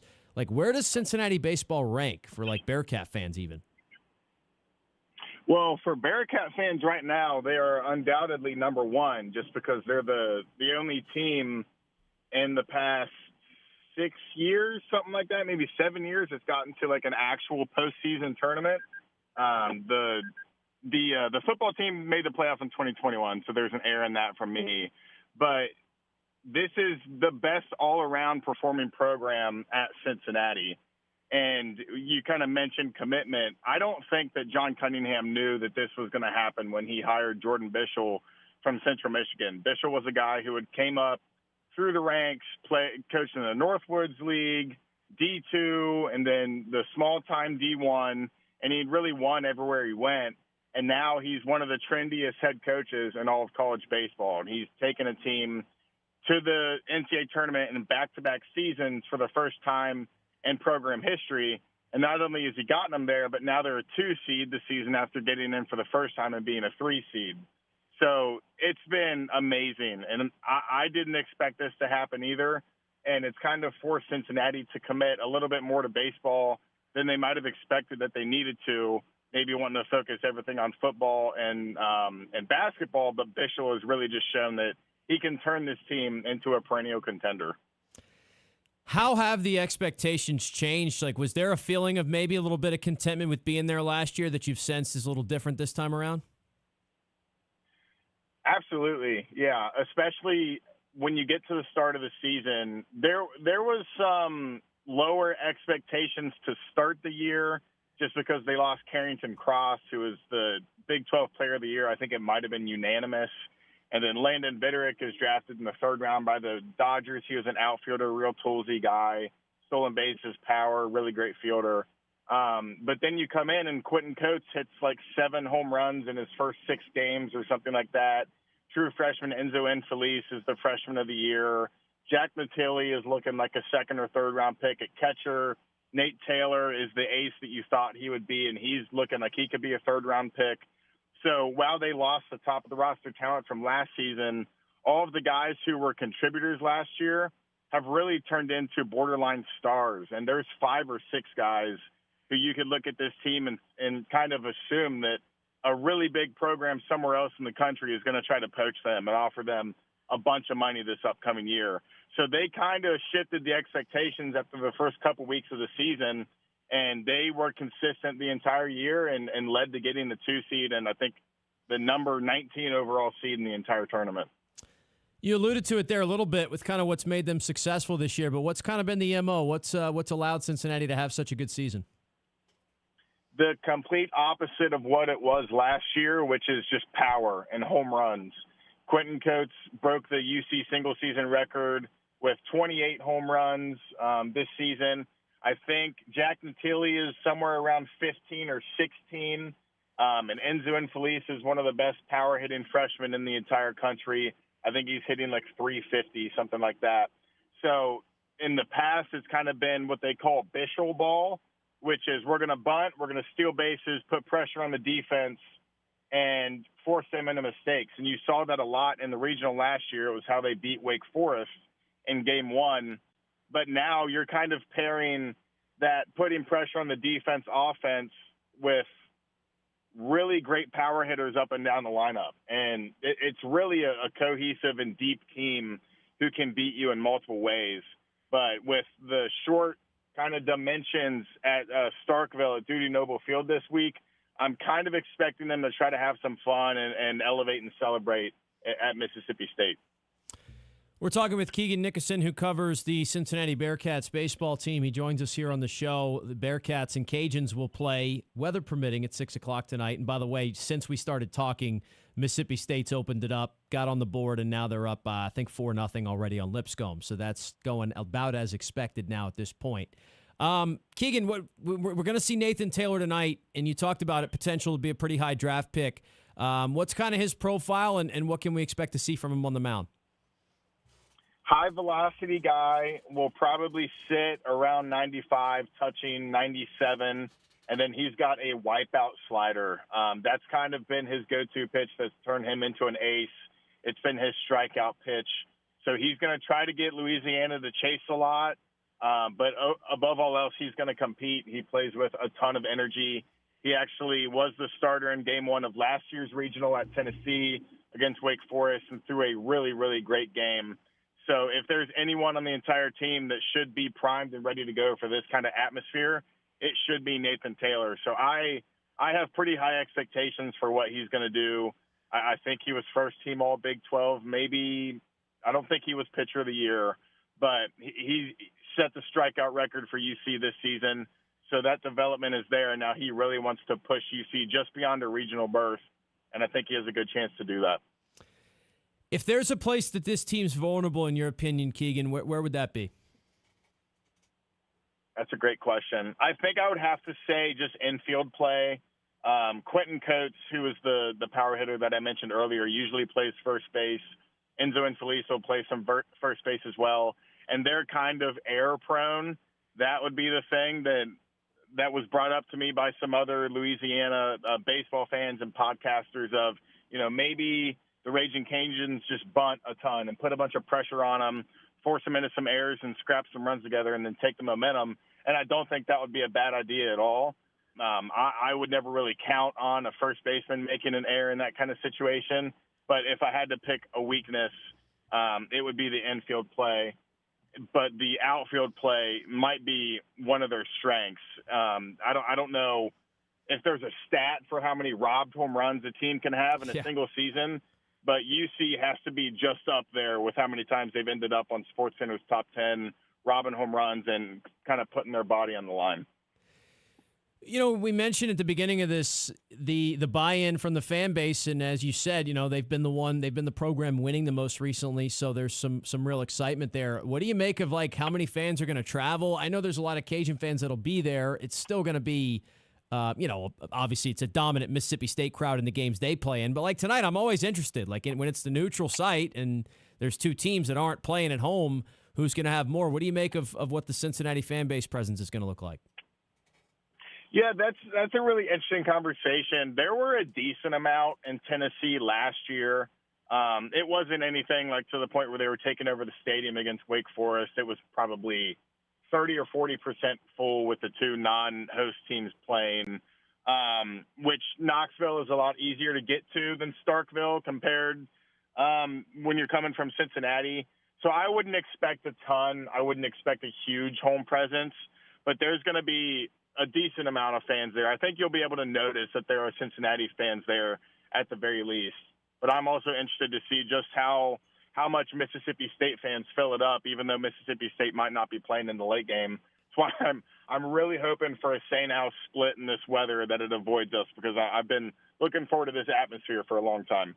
Yeah, I've been told they're going to go to the games whether they're playing in them or not, so that will be interesting. And, yeah, I imagine there's a lot more Chick-fil-A's on the way to Knoxville than there are on the way to Starkville. But hopefully you're able to find it, and safe travels getting there, Keegan. It should be a fun tournament, man, and we'll catch up again down the road. Absolutely. Thanks for having me on. That is Keegan Nickerson covering the Cincinnati Bearcats, kind enough to join us as he is legitimately en route to Starkville right now, so appreciate him for taking some time and chatting with us. And honestly, given Mississippi, I was a little nervous about cell phone reception, but you know what? I don't know. They got the towers reinforced. Maybe Keegan's just got some extra cell power there. That was nice. Solid interview all the way around. All right, we'll take a timeout now. When we return, it'll probably be our only chance to get this Matt Deggs audio in. So I've got a couple clips to play. Coach Deggs spoke yesterday, the introductory presser for the entire regional. All four teams, had their chance to take to the podium, bring some players up there and get some quotes. We got a couple from Deggs, we got a couple from Andrew Herman, and I think Lee Amadei as well, who all spoke to the media yesterday in Starkville. So we'll talk about that a little bit, and we'll obviously keep you up to date on what's going on in Starkville currently and around the country with the rest of these games. It's a Friday edition of the LohDown. Stay with us. This is the LohDown with D-Loh. Live on ESPN 103.7 Lafayette and 104.1 Lake Charles, Southwest Louisiana's sports station. Bluebell has been making the best ice cream in the country for more than 100 years, and they've got another new summer flavor, Black Raspberry Fudge. It is a sweet, tart black raspberry base blended with dark chocolate chunks and a rich fudge swirl. It's currently available in half-gallon and pint sizes at most retailers, but only for a limited time. You can find Black Raspberry Fudge along with the rest of your Bluebell ice cream favorites at your local grocery store. So make sure this weekend, it's obviously getting hot outside, go grab yourself a pint or two of Bluebell ice cream and try their new Black Raspberry Fudge flavor. Do you need more of the fellas here on Southwest Louisiana's sports station? Of course you do. So go make sure and subscribe to ESPN 103.7 Lafayette and 104.1 Lake Charles YouTube channel at ESPN_SWLA. Don't forget to turn that bell on so you get notifications for new episodes of Fort Tire Change Podcast, where Dawson Iserloh talks all things NASCAR, or Cleats and Sneaks with James Mesh. Get yourself more of Southwest Louisiana's sports station at ESPN_SWLA on YouTube. This Mental Health Awareness Month, John Well Therapeutic Services invites you to prioritize your well-being. Hi, I'm Glenda, a dedicated therapist that provides a safe space for growth, resilience, and hope. No matter where you are on your journey, I am here for you. Whether it's anxiety, depression, or just the need for support, you are not alone. Reach out to John Well Therapeutic Services and start your path to healing today. Attention first responders, police officers, firefighters, military and former military personnel. If you have an acre or more of grass to cut, Skag Zero-Turn Mowers would like to thank you by offering you a special discount with their Simply the Brave First Responders program. Save big money on the industry's top-rated zero-turn mower at Nolan's Lawnmower in Carencro. Nolan's can offer well-qualified buyers 0% financing for 48 months. Come by Nolan's Lawnmower at 3547 Northwest Evangeline Thruway and check out the full line of Skag Zero-Turn Lawnmowers. You want to feel important. You want to be a part of something bigger, something that matters and can help change things. You want to feel like you belong. We know. We felt that way too. And that's why we did something about it. We aren't just Army National Guard soldiers. We are normal people just like you. And together, we can make a difference. Take on your legacy. Visit NationalGuard.com to find out more. Sponsored by the Louisiana Army National Guard. Aired by the Louisiana Association of Broadcasters and this station. Oh, look who's here. Everybody Loves Raymond is on MeTV. Who told you that? Raymond! America's #1 classic TV network. Nothing even comes close. Enjoy 2 back-to-back episodes every weeknight. We're doing it twice. Watch Everybody Loves Raymond. Yeah, it's all about you, Raymond. Weeknights starting at 8 on MeTV. Watch MeTV Acadiana on KLWB, over the air on channel 50.1. Check your local cable listings for the channel in your area. I've been driving trucks for a long time. Safety is my #1 priority. I know that my truck has huge blind spots. That's why I remember to check my mirrors often for smaller vehicles. Everyone can help keep our roads safe. Next time you're behind the wheel, try to avoid lingering in those blind spots. It can be dangerous. Let's all plan to share the road safely. Learn how at www.sharetheroadsafely.gov.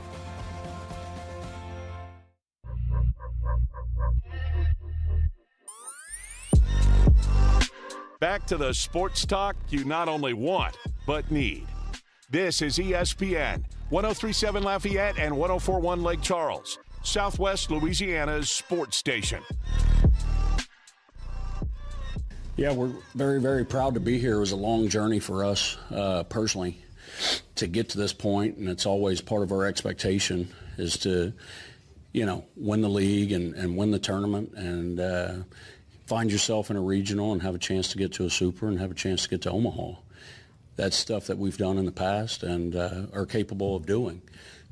And so based on our season and the way it played out, all of those things were a long shot for us at certain times in the season, and I'm just super proud that we're here with an opportunity to get to keep playing. It's such a great venue, and have a chance to stay together as a team. That was Cajuns head coach Matt Deggs yesterday at the opening press conference for the Starkville Regional. By the way, worth noting that Lipscomb did get out of that jam without any further damage done at 3-0. So Mississippi State didn't fully blow it open there. They had more runners on base, but the Bisons were able to limit the damage, although Mississippi State has taken a somewhat commanding lead now. Another thing that was interesting from what Deggs talked about is the pitching rotation, because I just kind of assumed, right? And we knew Brash was going to start today, but I think there was a lot of assumption where you go Brash, it'll be the same thing, Brash, Herman, and then maybe Ty Roman after that. Deggs was asked about it yesterday, and he kind of said he hadn't made his mind up yet about who's going to throw after Brash today. Well, we're going to start Cody tomorrow, Cody Brash, who I feel is one of the better arms in the country, and I think he's a relative unknown when you start stacking really good arms. But, man, he's going to pitch for a long time. And then we'll kind of go from there. Ty Roman's one of the hottest pitchers we got right now. So Herm has thrown a lot, to say the least. And so we'll see. It could be Roman in that next game. We'll see who it is and where we're at in this deal. I brought up the idea when I was talking with BP about this. I wonder if that would be very situational where, if they get a chance to use Herman with their backs against the wall, I feel like that's where they want to do it. And so if you were to lose the game to Cincinnati tonight, I wonder if you'd see Herman tomorrow in that case. Whereas if you win it, maybe you do go with Roman and try and get greedy and see if you can find your way through to the winner's bracket all the way and have a better shot in that situation. It'd be interesting to see how that goes. Last one from Coach Deggs here. He talked about the buy-in, and that's a popular phrase this time of year. You're going to hear a lot of that stuff. But we know for Coach Deggs teams, that matters. And, look, he's a great coach to play for, but he's not everybody's coach to play for. I think there's a lot of guys in the country that wouldn't jive too well with Coach Deggs. He talked about the buy-in that this team's had.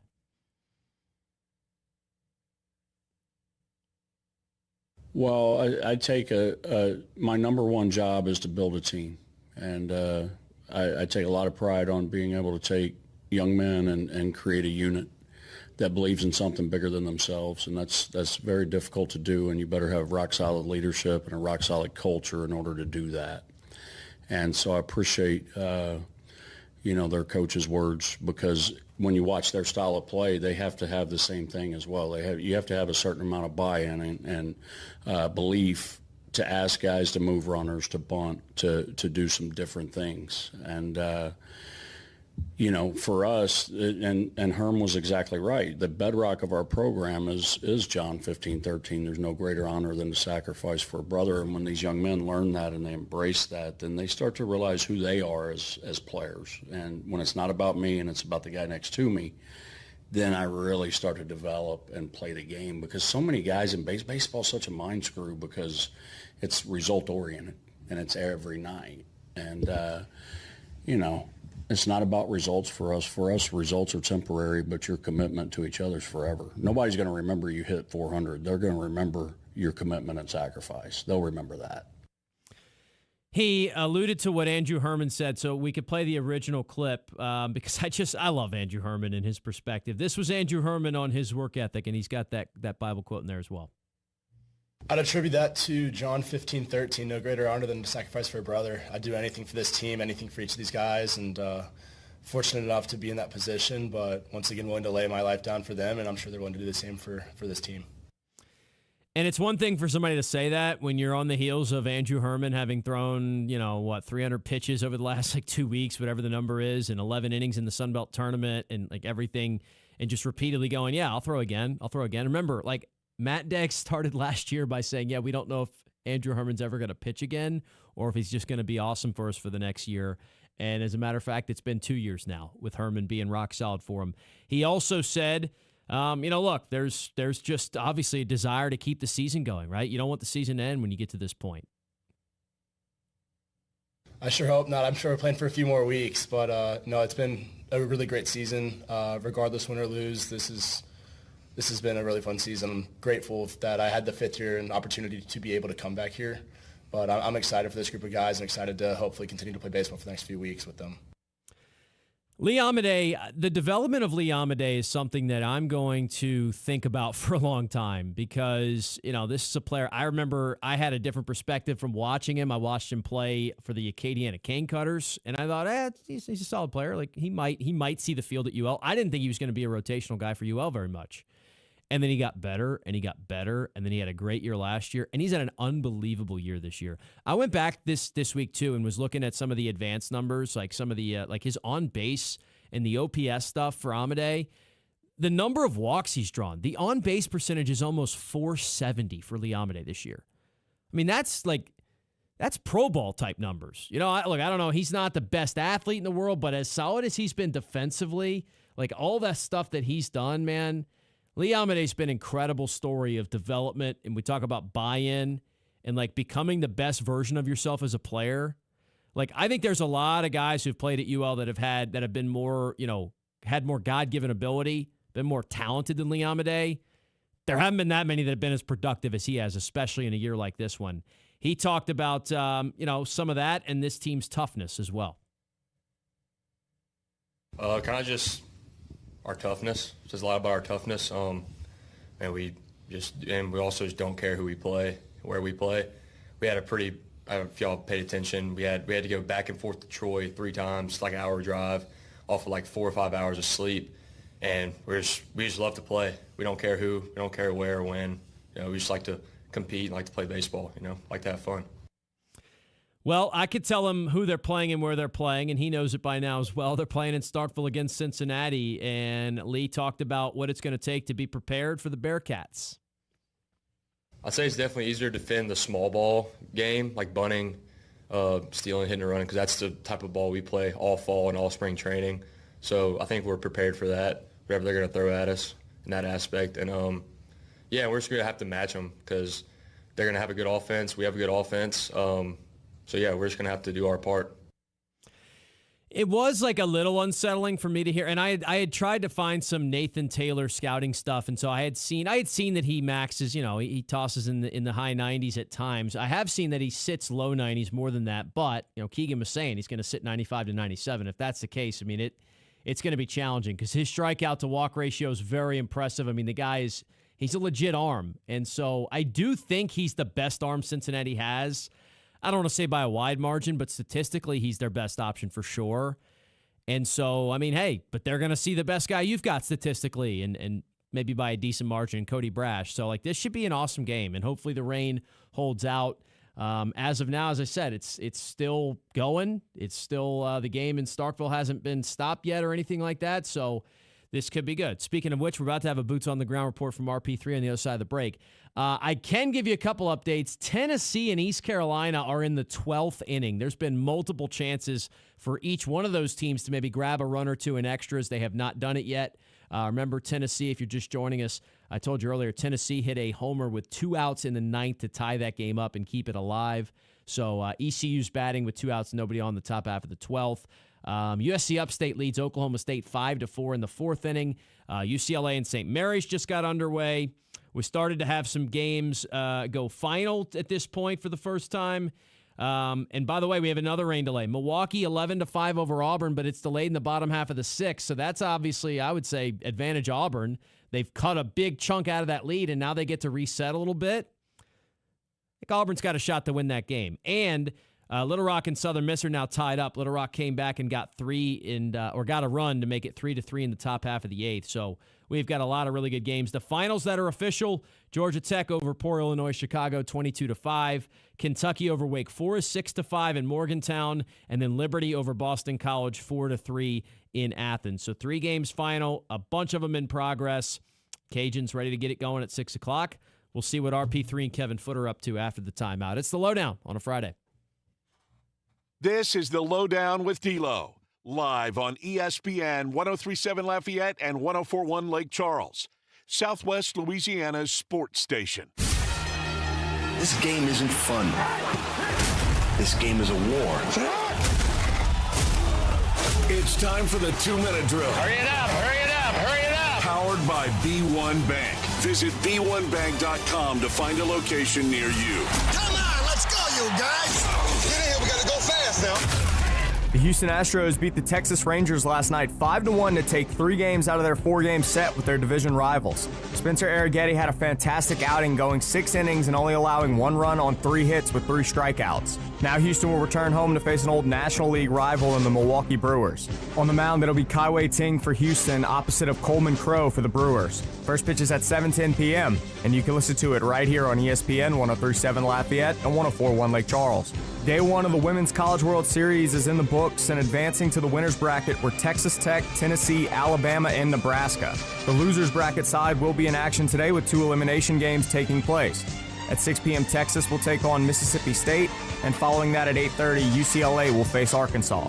Last night, the San Antonio Spurs crushed the Oklahoma City Thunder 118-91 to set up a winner-take-all Game 7 in the Western Conference Finals.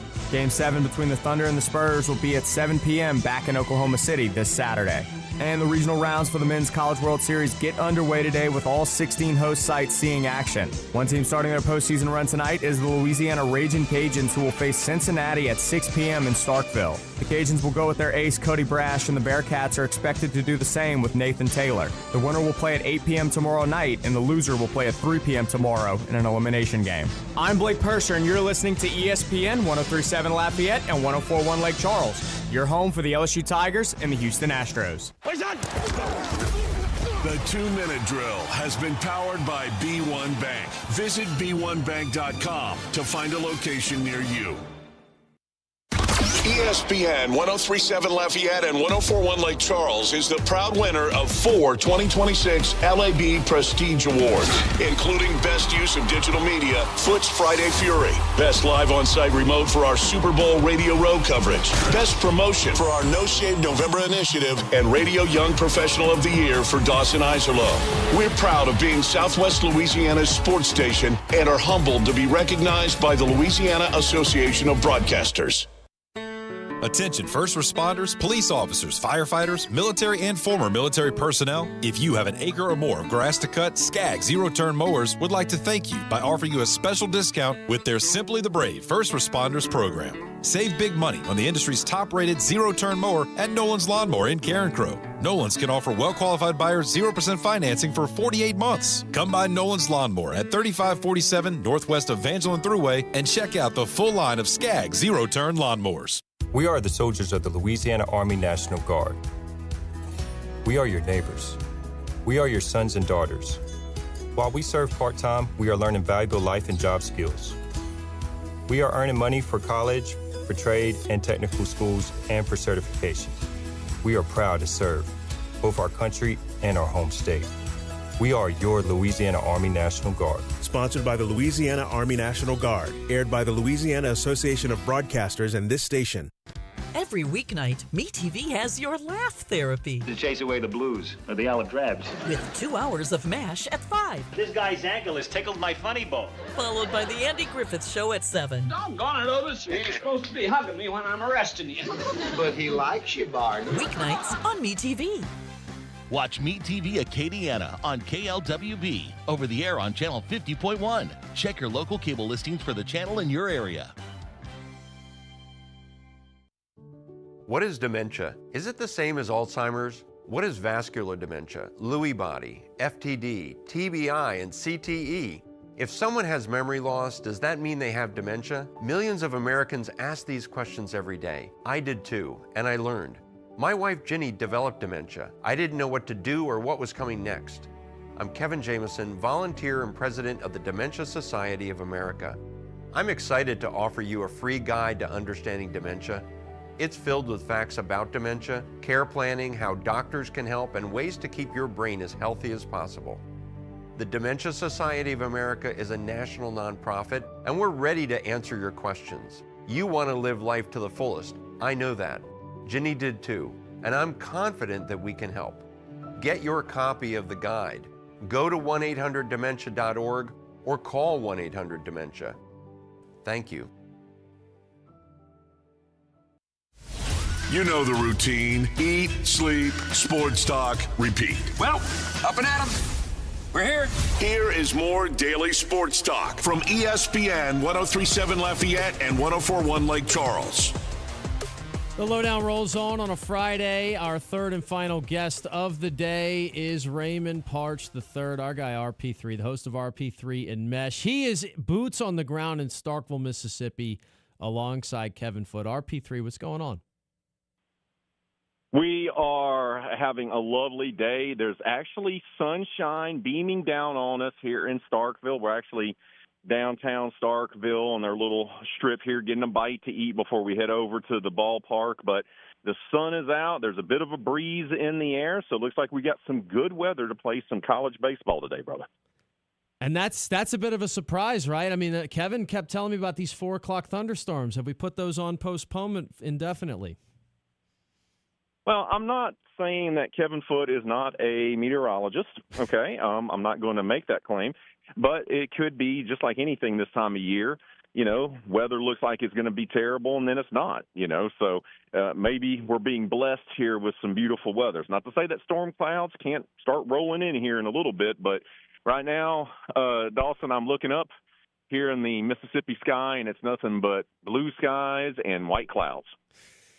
There you have it. All right, and the list of things that feels pretty impossible. There's a restaurant across the street from your hotel that's called Bro Bridge. How's that even a thing? We're talking about Starkville, Mississippi. Well, we're actually staying right outside of Starkville in Columbus, the next town over. Okay. And we didn't even notice it. And then when we were leaving today, we rolled out, and right there across from the hotel is a place called Bro Bridge with a big crawfish on there.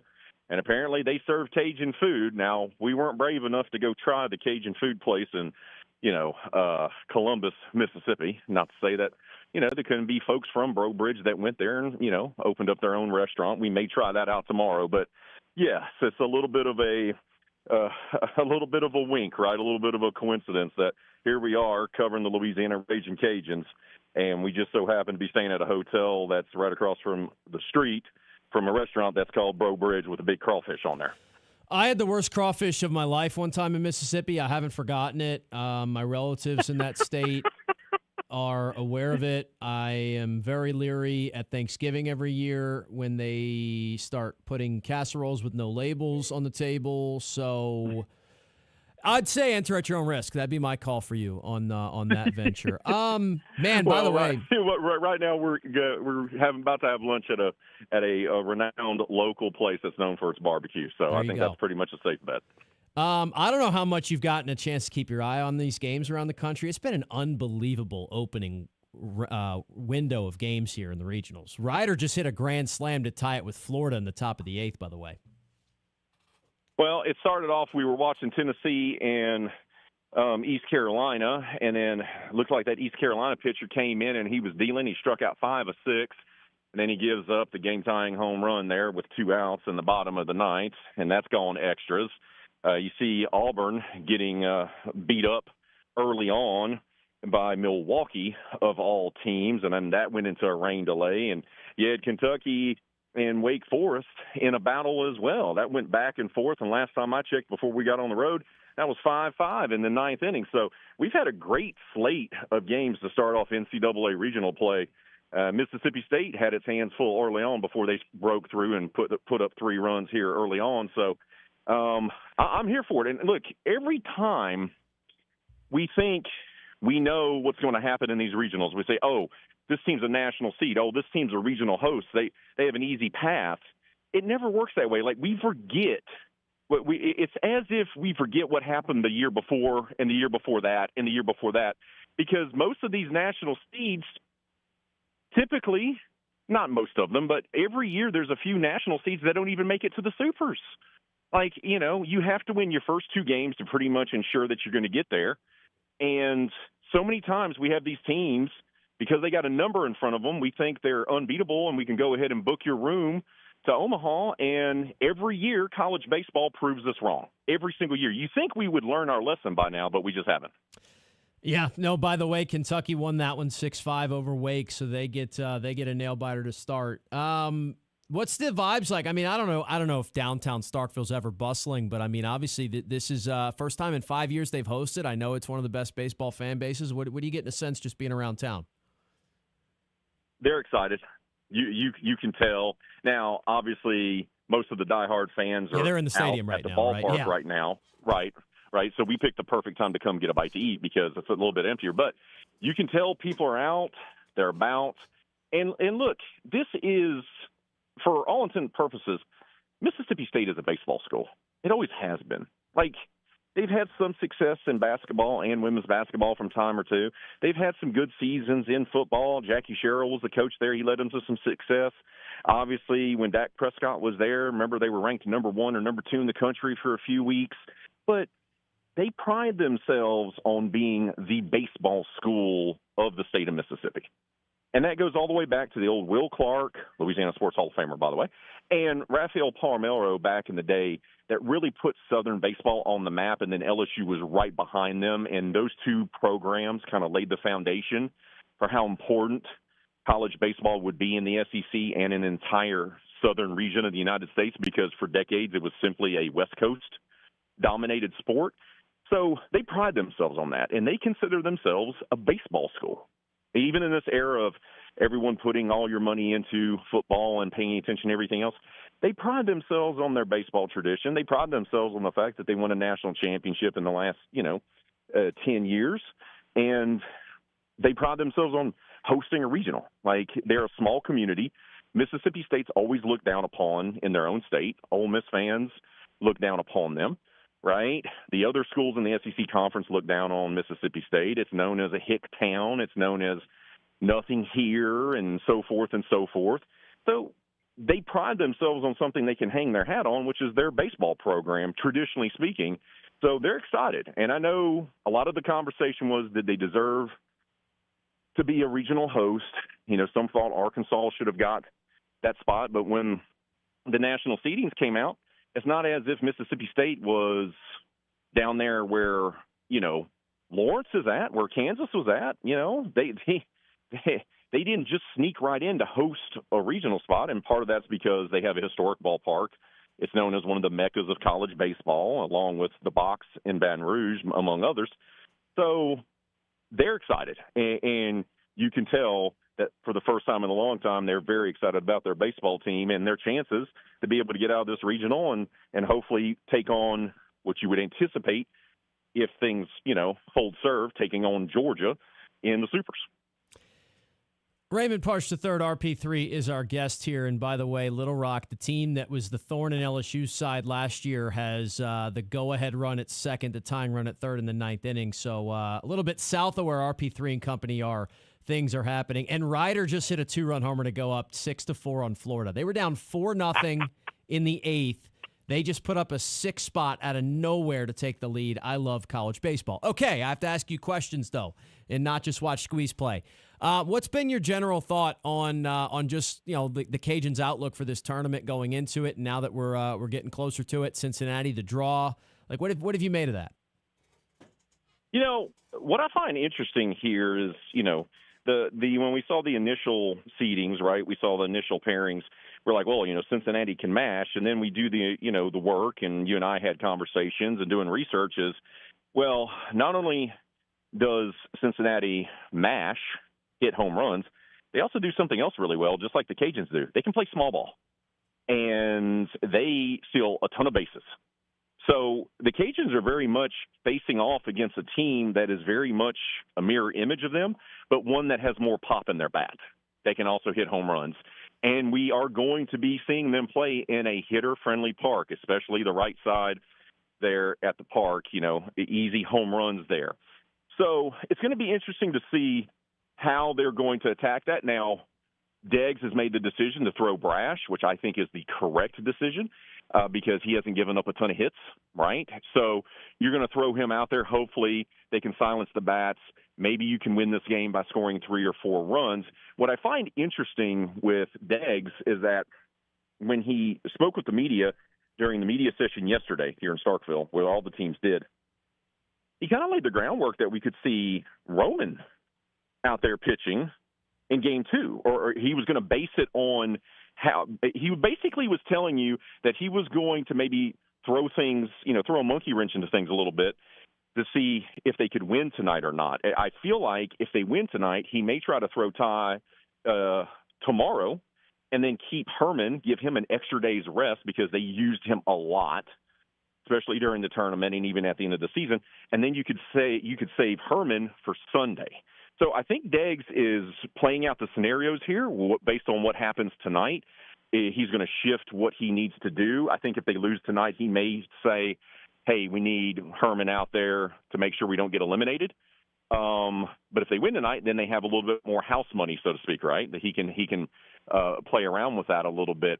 But I find this fascinating. Look, they have played 5 more games than anybody else in this regional. Okay, so this is a veteran team. This is a team that's been through it all. They've gone through the ups and downs of the season. They played out of their mind coming down the stretch with App, with Coastal, and then we saw what they did over in Montgomery in the Sun Belt Conference tournament. You worry about, do they have anything left in the tank, specifically with the pitching staff? Like, are their arms too tired to win this regional? Do I think they have enough arm strength and have enough arms to win a game or two? Yes.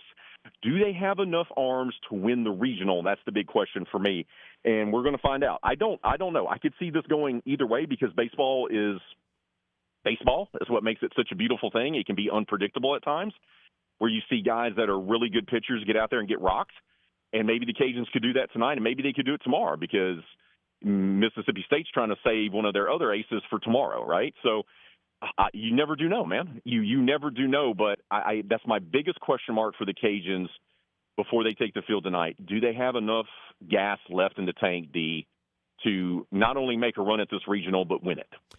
Little Rock took the lead on Southern Miss while you were talking, and it's just they don't go away. This Little Rock team's unbelievable. But I did have a thought on what you actually said, Ray. I promise I was listening. I agree with you about the pitching staff, and the thing that I actually kind of started thinking this morning, and look, it's not necessarily a great mentality, and if I was in that locker room with that team, you wouldn't say as much. But I think the loser of tonight's game's essentially eliminated from this tournament because I've looked through Cincinnati staff too. Their guy Nathan Taylor is easily their ace, not close. Oh my God, Little Rock hit a 2-run shot, 7-4. But anyway, Nathan Taylor is their ace. They don't have a ton of great arms past that. Brash for the Cajuns. If you win this game, then hey, you go into tomorrow night against Mississippi State. You try and find a way to beat Valincus, and you're in it. But the loser of tonight's game to then have to go back and beat whoever loses the Mississippi State game and then go through all the extra games you got to play, I just don't see it. So I think you're spot on in that regard. Yeah, and look, the data suggests that. They posted it today on the television multiple times if you were watching the regionals, which I know you were. I think the number was teams to advance on since 1999. If you're going to win the regional, you have to win game one 84% of the time, and then it's like it goes up to 93% of the time. If you go 2-0, you're going to win the regional. So winning game one is paramount, right? Because that sets up everything else for the weekend. That puts you in the better position. So that's what I said earlier on my show, D, was, hey, I know Raging Cajun fans are thinking ahead about taking on host Mississippi State. You can't do that. You got to be worried about what's in front of you. Now, will Deggs and his team be focused on Cincinnati? Yes. This team is a representation of him. They fight hard, they're focused, and they're always prepared. Look, they may not be the most talented team when they step on the field with somebody, but it's hard-pressed to find a team that's going to work harder than them and be more focused than they are. They are a representation of Deggs. So I think they will be focused on the task at hand tonight, taking down the Bearcats. Even if the fans may be trying to look ahead and imagining a scenario where they're playing a winner's bracket game here at the regional against Mississippi State. Sky still look good since the time we started talking? Or are you inside now? I'm still outside. They have a beautiful, little rock, picnic area here right outside of the 2-story building that we're eating at. Very nice. Got some tree cover, a little stage area and everything. And we got a little gray clouds coming in, but nothing severely dark or foreboding, brother. We still got blue skies as well. So. I got a text from my guy, Bobby Naveau. He says he thinks they're going to be fine. And that's a guy who looks at the weather when it comes to Cajun softball when he's on the road. So if he says we're going to be fine, I'm just going to go ahead and believe him. If you ask me between two people, who do I trust more to give me a forecast when it comes to a baseball or softball game, is it Mr. Bobby or Rob Perillo? I'm taking Mr. Bobby every day of the week and twice on Sunday, brother. There you go. Enjoy that meal and get over to the ballpark, Ray. All right, brother. Enjoy your weekend. No doubt. That's our guy, RP3. I promise. I told James it's going to multitask. So we've got Little Rock just scored 4 off of Southern Miss's closer. And, we know how good Clark and Harris are for USM. How about this? USM threw both their best guys, and they're about to go 0-1. They've got the bottom half to play out here, but they're down 7-4 to Little Rock. So trouble over in Hattiesburg for the Mustard Golden Eagles there. I wasn't going to call them by their slang name. I'm going to call them the Golden Eagles here on the radio program. Then we've got East Carolina and Tennessee just won't end. Tennessee had 2nd and 3rd with 1 out, chance to end this game, and ECU danced out of danger. They're in the 13th. You know the happiest team to hear that score is UNC, the host of this tournament, because they're watching their 2 biggest competitors just absolutely throw haymakers at each other while they're sitting back, relaxing, and waiting to play tonight. So that game's in the 13th inning. Riders only got a 1-run lead on Florida now in the bottom of the 8th, 6-5. And Milwaukee is still up 11-5 on Auburn. They have gotten to the 7th in that one. Kansas leads Northeastern 5-3 in the bottom of the 8th as well, looking to add on a little bit more. All right, we will close this thing down, give some final thoughts, maybe bring James Mesh into the fold. I haven't asked his opinion a whole lot today because I've been locked in, but We'll get James's thoughts. We'll maybe summarize a little more our Battle Royale scenario. As Milwaukee hits another double, they're going to score another run. This is incredible. All right, back in a bit. Slow down. This is the LohDown with D-Loh, live on ESPN 103.7 Lafayette and 104.1 Lake Charles, Southwest Louisiana's sports station. May is Mental Health Awareness Month, and ESPN Southwest Louisiana has teamed up with John Well Therapeutic Services to bring awareness to mental health. Glenda over at John Well is a licensed professional counselor providing individual therapy to adults. She has more than 15 years of experience working with clients in a variety of settings. Whether you prefer in-person or telehealth, support is available across Louisiana. Book your appointment today by visiting Psychology Today and searching for Glenda John Well. Southwest Louisiana Sports Station and John Well Therapeutic Services are proud sponsors of Mental Health Awareness Month because your mental health matters. ESPN 103.7 Lafayette and 104.1 Lake Charles is your home for the Houston Astros. And the Astros stun the Mariners. Hunter Brown, Yordan Alvarez, and the rest of the Astros are looking to get back to the postseason. You can listen to every pitch, hit, and thrilling victory of the Houston Astros. Incredible! As Robert Ford and Steve Sparks will be on the call. Tune in this season for live Astros baseball on Southwest Louisiana's sports station. May is Military Appreciation Month, and ESPN 103.7 Lafayette and 104.1 Lake Charles and Nolan's Lawnmower Sales and Service in Carencro will be honoring our military all month long. Nolan's is locally owned and supports our military community every day. We honor and salute because freedom isn't free. May is Military Appreciation Month, and we salute you. Powered by Nolan's Lawnmower Sales and Service in Carencro and ESPN 103.7 Lafayette and 104.1 Lake Charles. Ready to transform your backyard into the summer paradise you've always dreamed of? With Duplessis Builders custom gunite pool packages, we make it simple to own a stunning, long-lasting, in-ground pool built just for you. Choose from classic designs, all customizable to fit your space, style, and budget. Our pools come with quality finishes, energy-efficient equipment, beautiful lighting, and professional installation from excavation to decking so you can dive in before the next heat wave hits. Don't just dream it, build it. Visit DuplessisBuilders.net. Looking for the perfect place to play golf in the heart of Louisiana? Look no further than Farm D'Alley Golf Club in Carencro. Whether you're a seasoned pro or just getting started, we've got a course for you. With lush fairways, challenging holes, and spectacular views, our 18-hole course offers a top-tier experience for golfers of all skill levels. Book your tee time at farmdalleygolfclub.com today, and don't forget, weekend rates include free range balls to help you warm up before you hit the course. Get out to Farm D'Alley Golf Club in Carencro, Louisiana. Your next golfing adventure is just a click away. Visit farmdalleygolfclub.com to book your tee time now. See you on the greens. Tax season doesn't have to be stressful. Not with Black & Gold Tax Service in your corner. Conveniently located on Main Street in Broussard, we offer in-office appointments and virtual consultations. You can upload your documents to our secured portal, and we offer secure digital drop-offs. Members of the Better Business Bureau, we proudly serve South Louisiana and all 50 states with integrity, expertise, and personalized care. Visit blackandgoldtax.com and let Black & Gold Tax Service make taxes easy. Black & Gold Tax Service, where accuracy meets Acadiana pride. We are the soldiers of the Louisiana Army National Guard. We are your neighbors. We are your sons and daughters. While we serve part-time, we are learning valuable life and job skills. We are earning money for college, for trade and technical schools, and for certifications. We are proud to serve both our country and our home state. We are your Louisiana Army National Guard. Sponsored by the Louisiana Army National Guard. Aired by the Louisiana Association of Broadcasters and this station. You're listening to the 2026 LAB Award winner for Radio Young Professional of the Year, Dawson Iserloh, the host of the LohDown with D-Loh on ESPN 103.7 Lafayette and 104.1 Lake Charles, Southwest Louisiana's sports station. James, baseball, we're going to make a baseball fan out of you before the end of it, man. Baseball's just so beautiful. East Carolina just suicide squeezed in the top of the 13th to go up 3-2 on Tennessee. I mean, if this is cinema. This is absolute pure cinema. Southern Miss has the leadoff runner on, by the way. They now need 3 in the bottom of the ninth just to keep it going. Florida has retaken the lead over Rider with a 2-run shot, so it was 6 straight for Rider. Now Florida gets 3 in the bottom of the 8th, and they're up 7-6. But man, continuing to have good stuff going on. James, did anything change your mind? We're still rocking Sun Devils to win this whole Battle Royale deal. A night to sleep on it. You think of any mythical powers that might change things? No, not really. I just feel like they have a overwhelming advantage versus humans and animals.